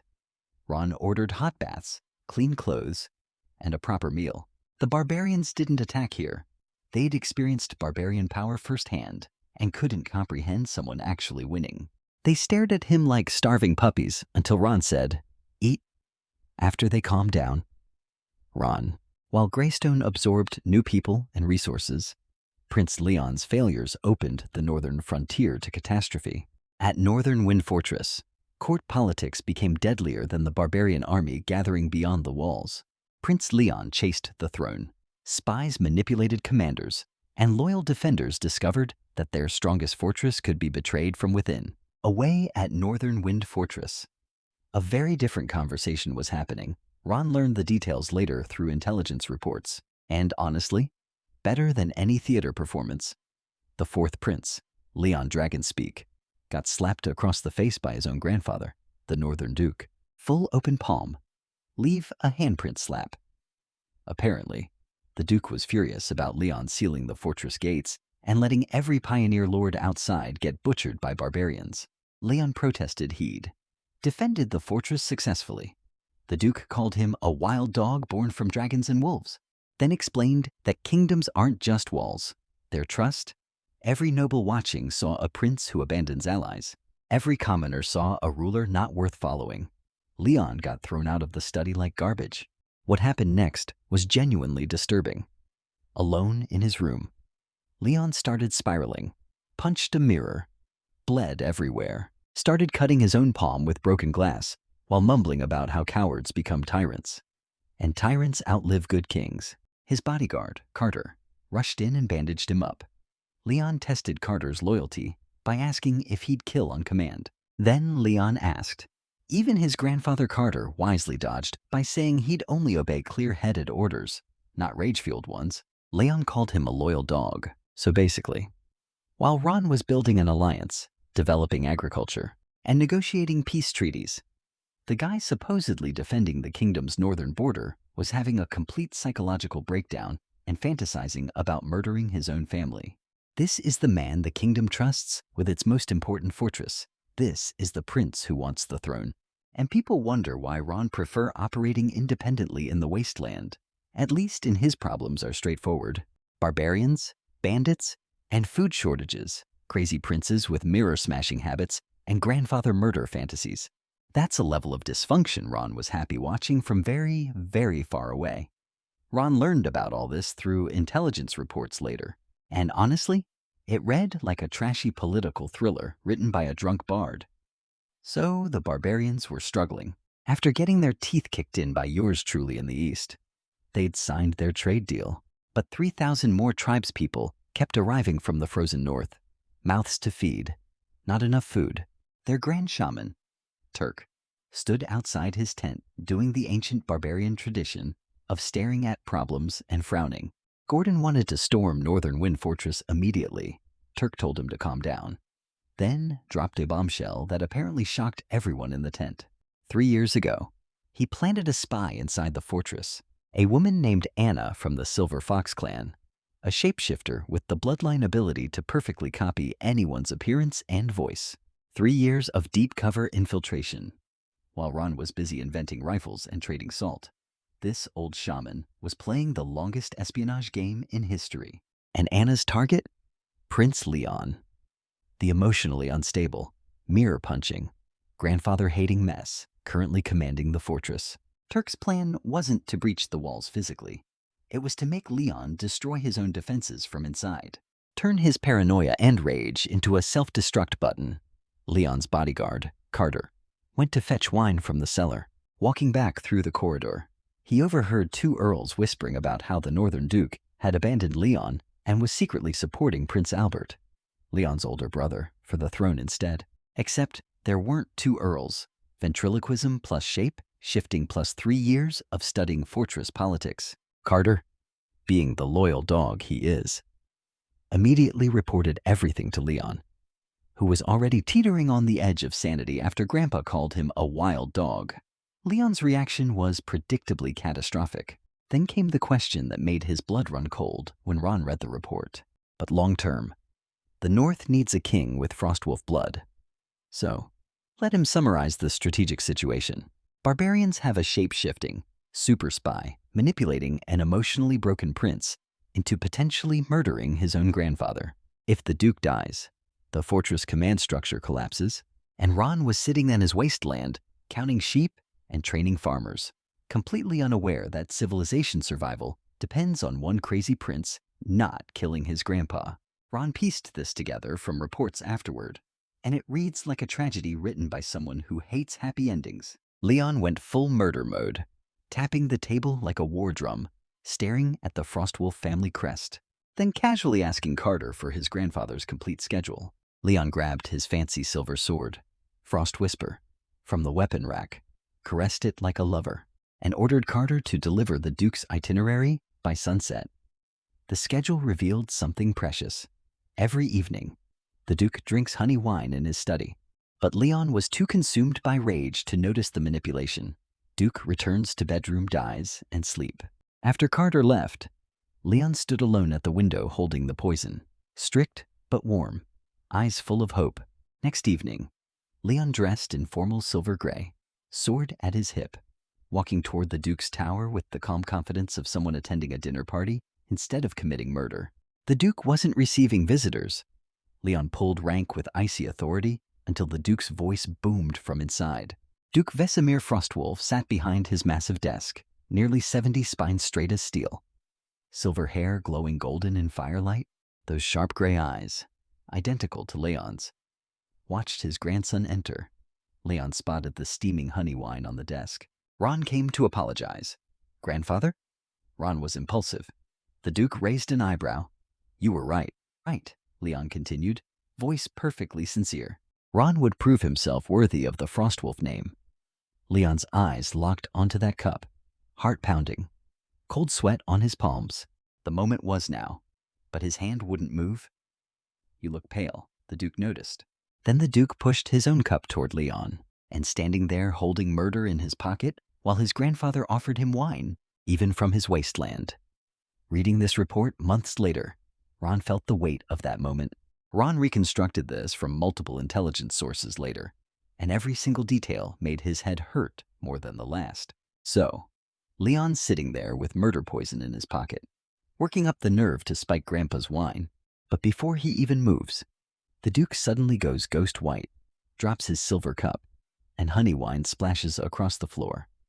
Bubbling with purple foam, the Duke grabs the desk, sweating, choking out. The dying dupe grabs Leon's wrist with iron fingers, stares into his grandson's identical gray eyes, and whispers, "It was you." Leon's brain is short-circuiting because he didn't do it yet. Leon lunges for her, but she dodges like a professional acrobat because she is a professional. That's Anna, the shape-shifting barbarian spy who orchestrated this entire nightmare. She bolts down the corridor screaming accusations, while Leon stands there looking extremely guilty next to his dying grandfather. The guards outside immediately point spears at Leon. Count Roderick storms and swinging a battle axe, screaming, "Surrender." Leon tries explaining it's a conspiracy. He was poisoned before Ron arrived. Ron saw the Duke accuse him. Then Roderick searches Leon and finds a crystal vial of purple liquid in his coat. Leon stares at it in horror. Leon gets forced to his knees. Roderick argues about murder evidence.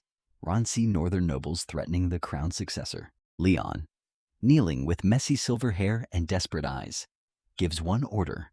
Carter personally duels Roderick, the legendary Iron Wall of the North, and actually pushes him back with terrifying swordsmanship nobody knew he had. Roderick unleashes Frost Force through his axe. Roderick's eyes nearly pop out. That's an extremely rare and powerful bloodline ability. Carter smashes through Roderick's defense, freezing his axe solid, and drags Leon toward the exit. And somewhere in the fortress, a shape-shifting barbarian spy is probably smiling. The intelligence reports about what happened next at Northern Wind Fortress were so insane, Ron had to read them 3 times. Leon's running through servant tunnels screaming. Ron did not do it, while Carter just grips his sword tighter and says, "Not the time, Your Highness." Behind them, Roderick's bellowing to seal the entire fortress drags Leon toward the royal garrison. See, the fortress belongs to the kingdom, not the North. The Duke had seized command when he arrived, but Leon's still a prince. Royal troops answer to royalty, not some regional duke's angry earls. Alerted by the horns, Leon doesn't hesitate. Roderick poisoned the Duke and framed him. 2 armies inside one fortress. Tens of thousands of people killing each other inside their own walls, while the actual enemy camps outside. Then Carter delivers the news that made his stomach drop when Ron read it. 100,000 barbarians watching the fortress light up like a bonfire. Gordon rides out on a giant frostwolf, because warbears apparently weren't dramatic enough, screaming about destiny and ancestor vengeance. The entire barbarian army surges forward like a black tsunami. Inside, Leon makes the worst decision in military history. Abandon the fortress entirely. Carter protests about northern civilians. Roderick screams to stop them, but can't. Leon's elite cavalry tears the encirclement apart like wet cloth. Leon rides into the freezing wind, feeling free. Behind him, the fortress burns. Let Roderick taste barbarian axes. This prince just abandoned the kingdom's most critical defensive position during an invasion, despite his grandfather's allies. Then something appears on the southern horizon that wipes the smile clean off Leon's face. The Duke's personal night order. Sharp gray eyes burning with rage identical to Leon's own. Or maybe it was planned, and his elite knights were already positioned south, waiting. Leon ran straight from one trap into another, and somewhere in that fortress, a shape-shifting barbarian spy named Anna was probably already gone. Reading all this, Ron poured himself the strongest drink Ron had. When Ron finally got the full intelligence report about how Anna pulled this off, Ron genuinely had to sit down and pour himself something strong. So Leon rides out of the fortress and runs smack into his grandfather alive. Ron only slapped you once, and you deserted with the entire royal army.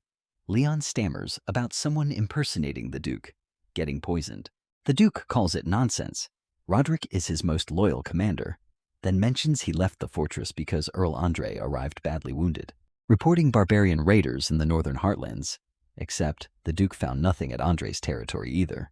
Both grandfather and grandson realize, simultaneously, everything was a trap, and the barbarian war horns are already echoing from the north. Now, here's Anna's masterpiece, which Ron reconstructed from captured barbarian intelligence officers later. Problem 1. The Duke is a peak-level moonlight knight. Problem 2. Killing Leon accomplishes nothing because the Duke simply takes command. Solution: make Leon kill the Duke, causing internal chaos. Step 1. She manipulated Leon's emotions for weeks until he wanted Grandpa dead. Step 2.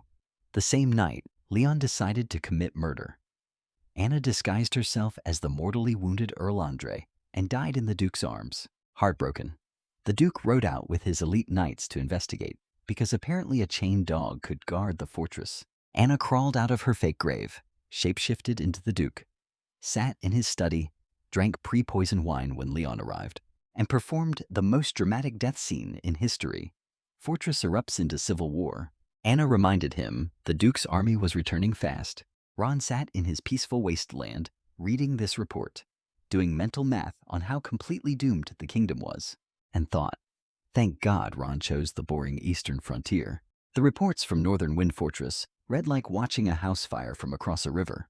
Their flying axe formation was something Ron never encountered in his eastern campaigns.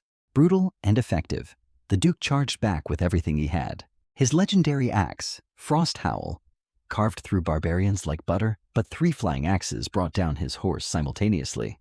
The old wolf rolled upright and kept killing, but even he could see the math. Endless barbarian reinforcements streaming through the gates. The 1,000-year fortress was finished. Retreat, the Duke roared, and you could hear his heart breaking through the word. Leon appeared from the side, wanting to argue. The Duke grabbed his collar like a misbehaving puppy. Barbarian flags on ancient walls.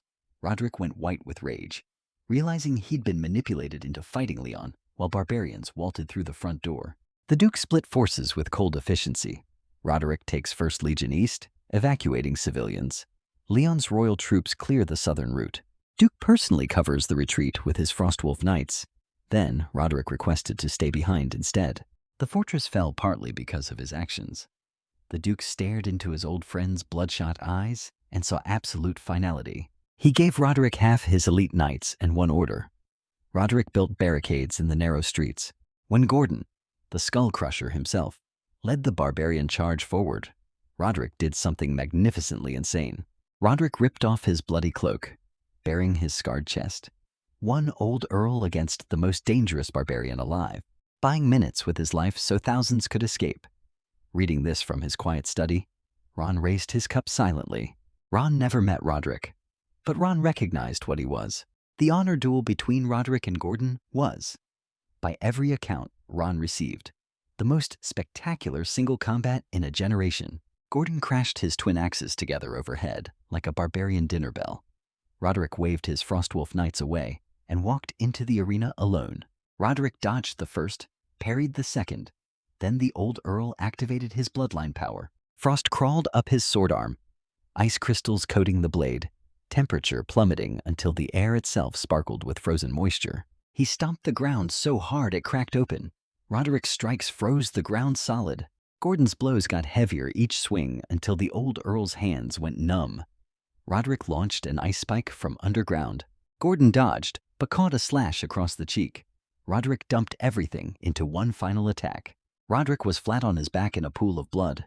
Sword shattered, axe blade buried through his chest. Stay back. Roderick coughed blood. Roderick turned his head south toward where the Duke and Leon had fled. His head dropped, but his body stayed upright. But those 15 minutes Roderick bought with his life were enough. The Duke and Leon escaped into the snow with their surviving forces. Leon looked back once at with Northern Wind Fortress fallen and Leon scheming around Black Rock County, Ron could no longer protect Greystone by waiting. Ron returned to Black Rock and asked his father for the army that family law had once forbidden him to command. Cain answered by placing the Rock Eagle badge on his exiled son's armor and giving him 3,000 soldiers. Red Snake shook his head. Nothing toward Ironspine Pass. They're ignoring the east entirely. 3 columns heading for northern heartland cities. Of course, rich northern territories full of grain, gold, and warm buildings versus his dusty wasteland full of angry wild folk and cannons. Easy choice for them. Red Snake hesitated. Should they help the North? If barbarians conquer everything. They were next eventually. Ron laughed coldly. Help? Oh, they would help. Just not the kind of help they're expecting. Because in chaos, the smart player doesn't rescue the drowning man. He buys the drowning man's house. While it's cheap, the intelligence from the Northern Front kept getting worse, like a wound that refuses to heal. Eagle City, the North's last real fortress, was under siege. The Duke stood on the walls, watching barbarian campfires stretched to the horizon like bloody eyes. 10 days of attacks, all repelled. But the real nightmare was the 2 barbarian flanking armies burning through the northern heartlands unopposed. His deputy, Earl Reed, delivered the news like a man reading a death sentence. Black Raven Fort fell. Survivors fled into the forest. Barbarians are looting everything. The Duke asked about Leon.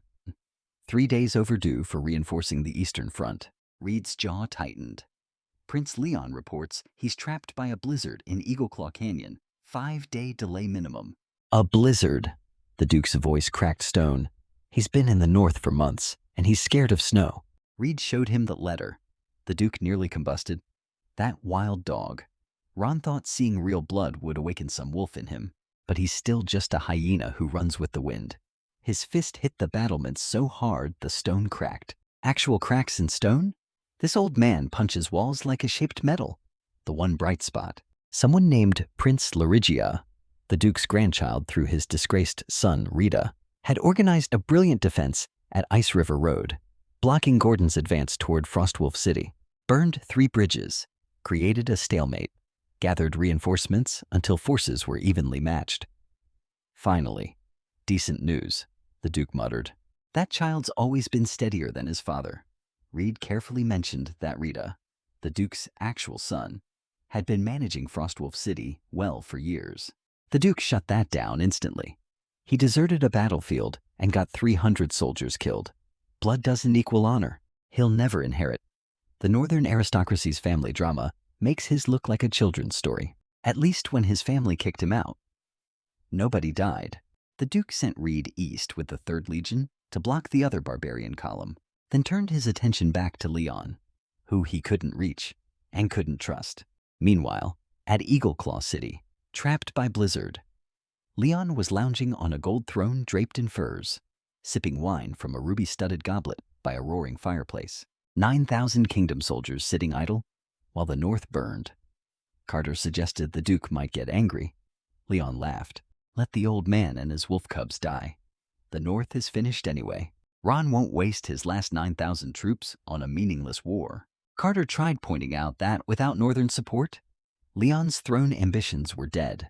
The Western and Southern territories were busy defending against foreign enemies. The Crown Prince controlled the royal lands. The second prince had the East. Leon exploded. Enough. That old man never respected him. Ron was a wild dog to him. He'll never help him. Then he calmed down with a terrifying smile. But Ron was not doing nothing. Ron had made his own arrangements. Carter's eyes flickered. You mean Black Rock County? His blood went cold, reading that line. Black Rock. That's his family's territory. Whatever Leon was planning involved the Black Rock County, which meant it involved people Ron cared about. This unhinged prince, sitting on a golden chair while his grandfather fought for survival, was scheming something that connected directly to his doorstep. Ron suddenly had a very bad feeling about the near future. Let him explain how this kingdom actually works, because it matters for what Ron was about to do. Anglu isn't one country.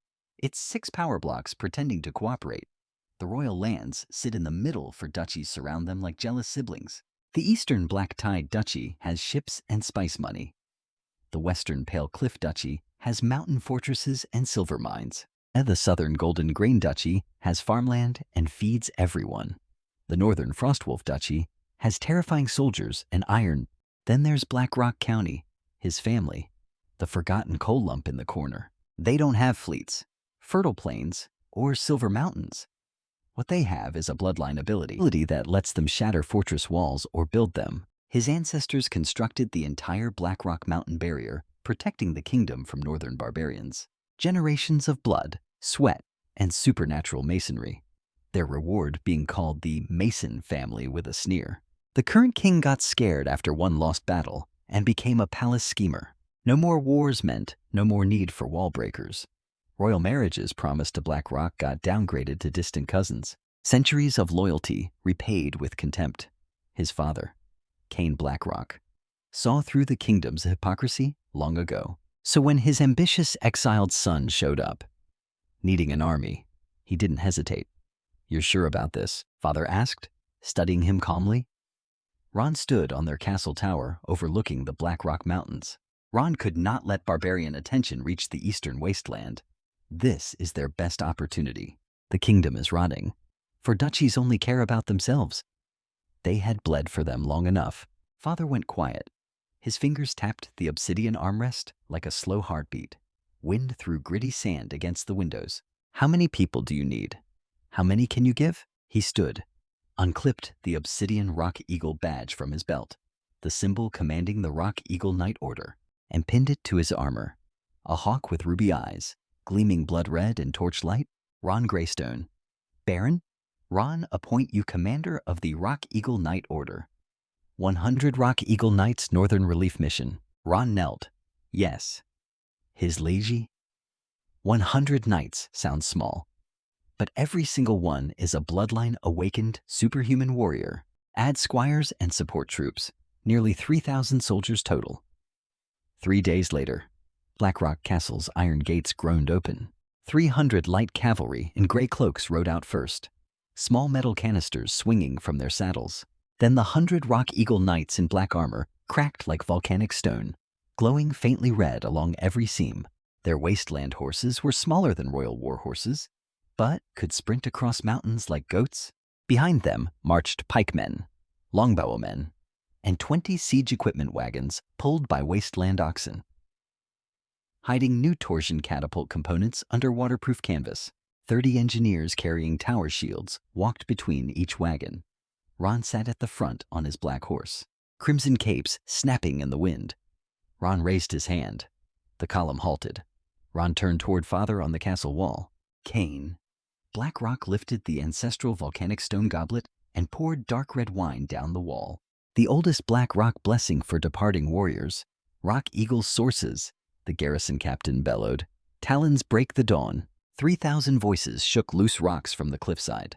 Ron grinned sharp as a blade, swung his arm forward, and 3,000 soldiers surged north like a black river unleashed. The eastern wasteland's safety depends on one thing: never becoming the barbarians' priority target. Once they settle into conquered northern lands, they'll eventually turn around and deal with them. His job is making sure they never get that comfortable.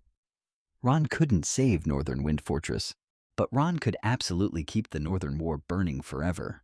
Officially, BlackRock County was responding to Prince Leon's plea for help by sending the Rock Eagle Knight Order north. Very noble, very patriotic, very much not his actual plan. They crossed the frozen Tier River, and scouts delivered fresh battlefield updates. Ron stared at the sand table, watching black flags multiply across the northern hills like a disease spreading. Black Raven Fort has fallen. Barbarians advancing toward Cold Raven Pass. Prince Leon is sitting in Eagle Claw City, doing absolutely nothing. Carl asked if they should join Leon. Ron almost laughed. No, they were going to Black Raven Territory. Carl's eyes went wide. But it's already fallen. Exactly why it's perfect. Barbarians want land. They want homes. Ron stabbed the sand table with his finger. Ron would make sure they never sleep peacefully in them. In Black Raven Fort, some barbarian young chief named Rick Frostwolf was lounging on the Stolen Lord's throne, sniffing the air like a dog discovering steak. Their ancestral homeland. Even the snow smells like harvest. His warriors reported all northern villages cleaned out and ready for tribal families to move in.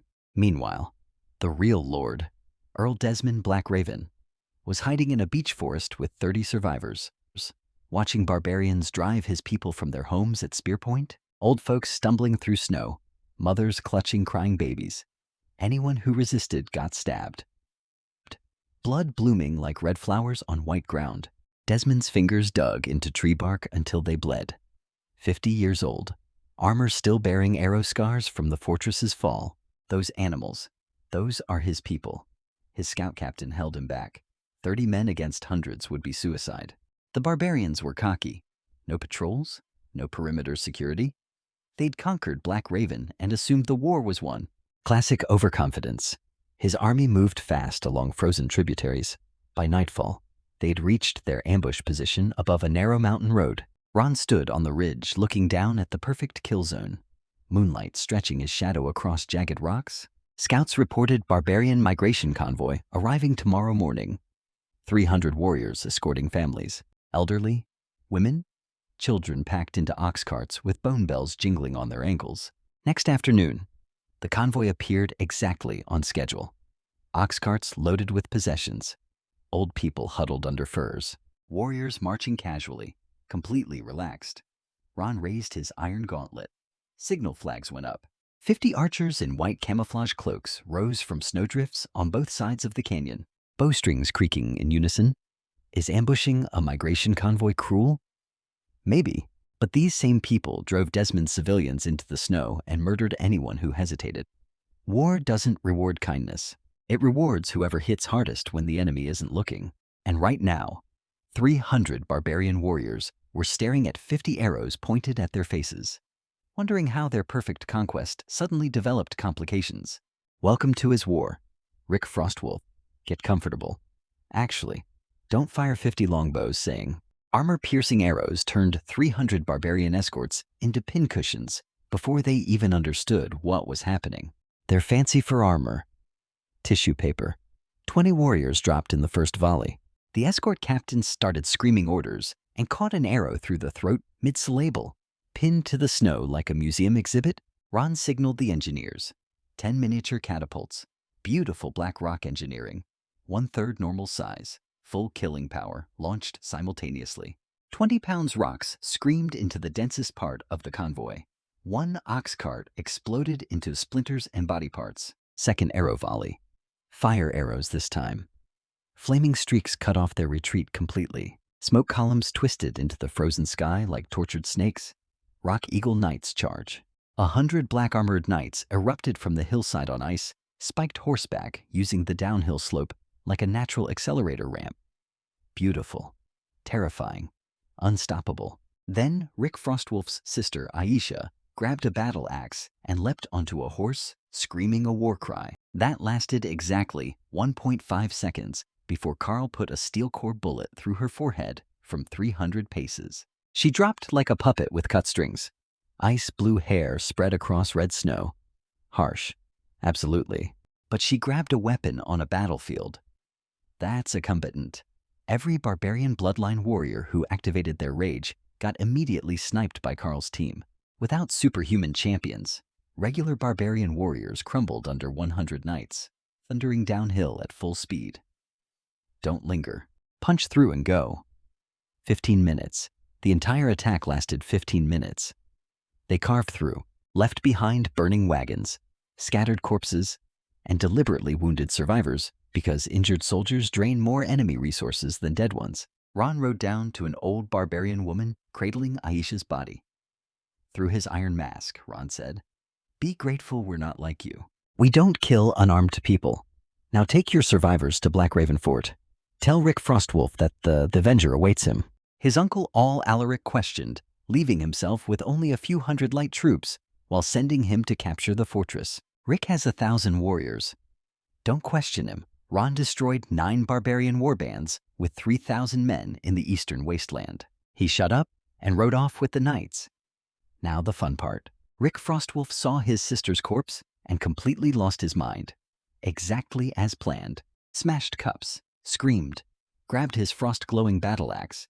Gather everyone who can hold a weapon. His deputy mentioned fortress defense. Rick left 200 guards and took 800 warriors to hunt him personally because some masked stranger killing his baby sister was apparently more important than protecting a strategic fortress. 200 defenders against 100 Rock Eagle superhuman knights, led by his uncle, approaching from the opposite direction. Rick was chasing him through frozen wilderness with his main force, while his fortress sat nearly unguarded behind him. Ron baited the angry bear out of his cave. Now someone else walks right in. Manipulation isn't about being clever. It's about understanding what makes stupid people predictable and grief-stricken young warriors with dead sisters. Most predictable thing in the world. 800 angry barbarians charged out of Black Raven Fort like a flaming snake, shaking snow off trees with their war cries. Ron watched through his telescope from a stone platform, counting heads like a butcher counting livestock. "They're coming," Carl reported. "Engineers ready, 20 on each ridge. Black powder buried, fuses set. Prepare the delayed ignition and pull everyone out. Nobody dies for a timer." Ron mounted up, drew his sword, and 200 light cavalry followed him downhill, straight at the barbarian vanguard. Rick spotted his iron mask immediately. That's him for Aisha.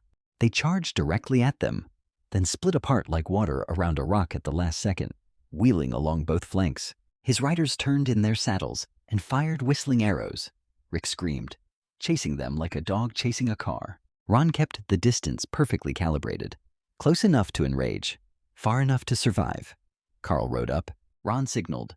50 longbow bowmen rose from both ridge lines simultaneously, raining armor-piercing arrows into the compressed barbarian column. Arrows punching through fur armor like it was decoration. Rick laughed and swatted 2 arrows from the air with his axe. His warriors raised iron-banded shields and pushed through the arrow storm like angry bulldogs. Exactly what Ron wanted. They were accelerating into the kill zone, but timing was slightly off.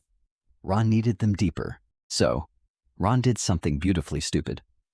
Ron stopped running, turned his horse, faced Rick directly. "No wonder the Frostwolf Duke's ancestors abandoned your branch 1,000 years ago. You barbarians fight like rabid dogs." Rick's eyes went blood red. "Ron planned to shove that mask up your catch-him first." Ron laughed and galloped into the valley. Rick howled, "Chase him," and 800 barbarians stampeded after him, not noticing the little red sparks burning quietly on both ridge lines. Fuses hissing, smoke curling upward. His cavalry crossed the safety line. Ron glanced back at the barbarian army filling the narrow canyon wall to wall. Both cliff faces cracked apart simultaneously, dumping thousands of tons of rock and snow into the canyon. An instant avalanche manufactured to order. Barbarian warriors vanished under white thunder without time to scream. The entire canyon became a churning river of snow, stone, and death. Rick survived barely. His axe erupted with ice-blue energy, splitting the snow wave around him like some kind of frost-powered snowplow. But his army buried. 800 warriors reduced to silence under frozen rubble. His scream echoed through the avalanche's dying roar. Ron sat on his horse at safe distance, watching his handiwork with professional satisfaction. "Pathetic," Ron said quietly, loud enough to carry. 200 defenders left in Black Raven Fort. Uncle Alaric approaching with 100 superhuman knights. Rick trapped in a snow-filled canyon with maybe a few dozen survivors. Uncle Alaric heard his signal arrows echo through the mountains and smiled like a wolf spotting a limping deer. 100 Rock Eagle knights and 1,000 black-armored infantry froze mid-step, half inside, half clearing villages north of Tear River. He dismounted, grabbed his signature double-bladed battle axe, and reminded everyone that only 200 old guards remained inside. Easy pickings, but never underestimate Frostwolf's stubbornness. 100 superhuman knights thundering toward Black Raven Fort's eastern gate like an armored avalanche. Sleepy guards barely poked their heads over the wall before arrows silenced them permanently. Then Uncle Alaric did the Blackrock family party trick. He reached toward the massive stone wall and squeezed. Solid rock rippled like water. Ancient fortified masonry twisted like warm clay under his bloodline power. One scream of effort later, he literally tore a 30-foot gap in the wall with his bare hands. Stones rained down like hail. This is why they call them the Sieger family. Walls are suggestions when a black rock shows up. Knights poured through the breach like steel flooding a broken dam. The barbarian garrison, elderly warriors walking wounded second-string fighters, never stood a chance. Streets became slaughterhouses within minutes. Meanwhile, infantry swept through northern villages, dragging barbarian settlers into the snow, exactly like barbarians had done to local civilians days earlier. Black smoke signals rose from the captured fortress. In the snow-choked valley, Rick saw the smoke and nearly swallowed his own tongue. His fortress gone, his army buried, his sister dead. Everything lost because he chased a masked stranger through a canyon. "Ron would hang your head on his gates." He screamed at him. Ron called back pleasantly. "Those are his gates now." Rick ripped his shirt open, baring his scarred chest to the freezing wind. By ancestral blood, Ron demanded it. Carl immediately rode up, whispering urgently.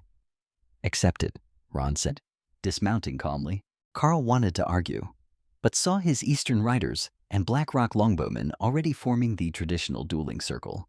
He quietly signaled his snipers to keep crosshairs locked on Rick. Smart man. Ron drew his sword. The blade hummed with a sound like a dragon singing. Rick yanked his frost-glowing axe from the snow, ice-blue flames exploding around him, temperature plummeting. He launched himself at him with mountain-splitting force. Ron didn't move. Rick demanded an ancestral honor duel, and Carl warned Ron that accepting would add risk to a victory already secured. Ron accepted calmly, while Carl's snipers kept their sights locked on the raging Frostwolf warrior. Ice-blue power erupted around Rick's axe as he charged with enough force to split stone. The weapon stopped only 3 inches from Ron's iron mask, frozen in empty air despite Rick's desperate strength. An invisible command held the axe completely still, and terror finally broke through the young chief's rage. Ron revealed King's command, the bloodline that granted him absolute dominion over every piece of metal within reach. Rick had brought an iron weapon against the only man capable of stealing its momentum, direction, and ownership. His fallen army, captured fortress, and useless axe proved that Ron had controlled every stage of the battle. Greystone remained protected. Black Raven returned to Allied hands, and the northern invaders finally understood the cost of challenging him. The heir, once rejected for lacking Blackrock blood, now ruled battlefields through a metal dominion no armed enemy could ignore.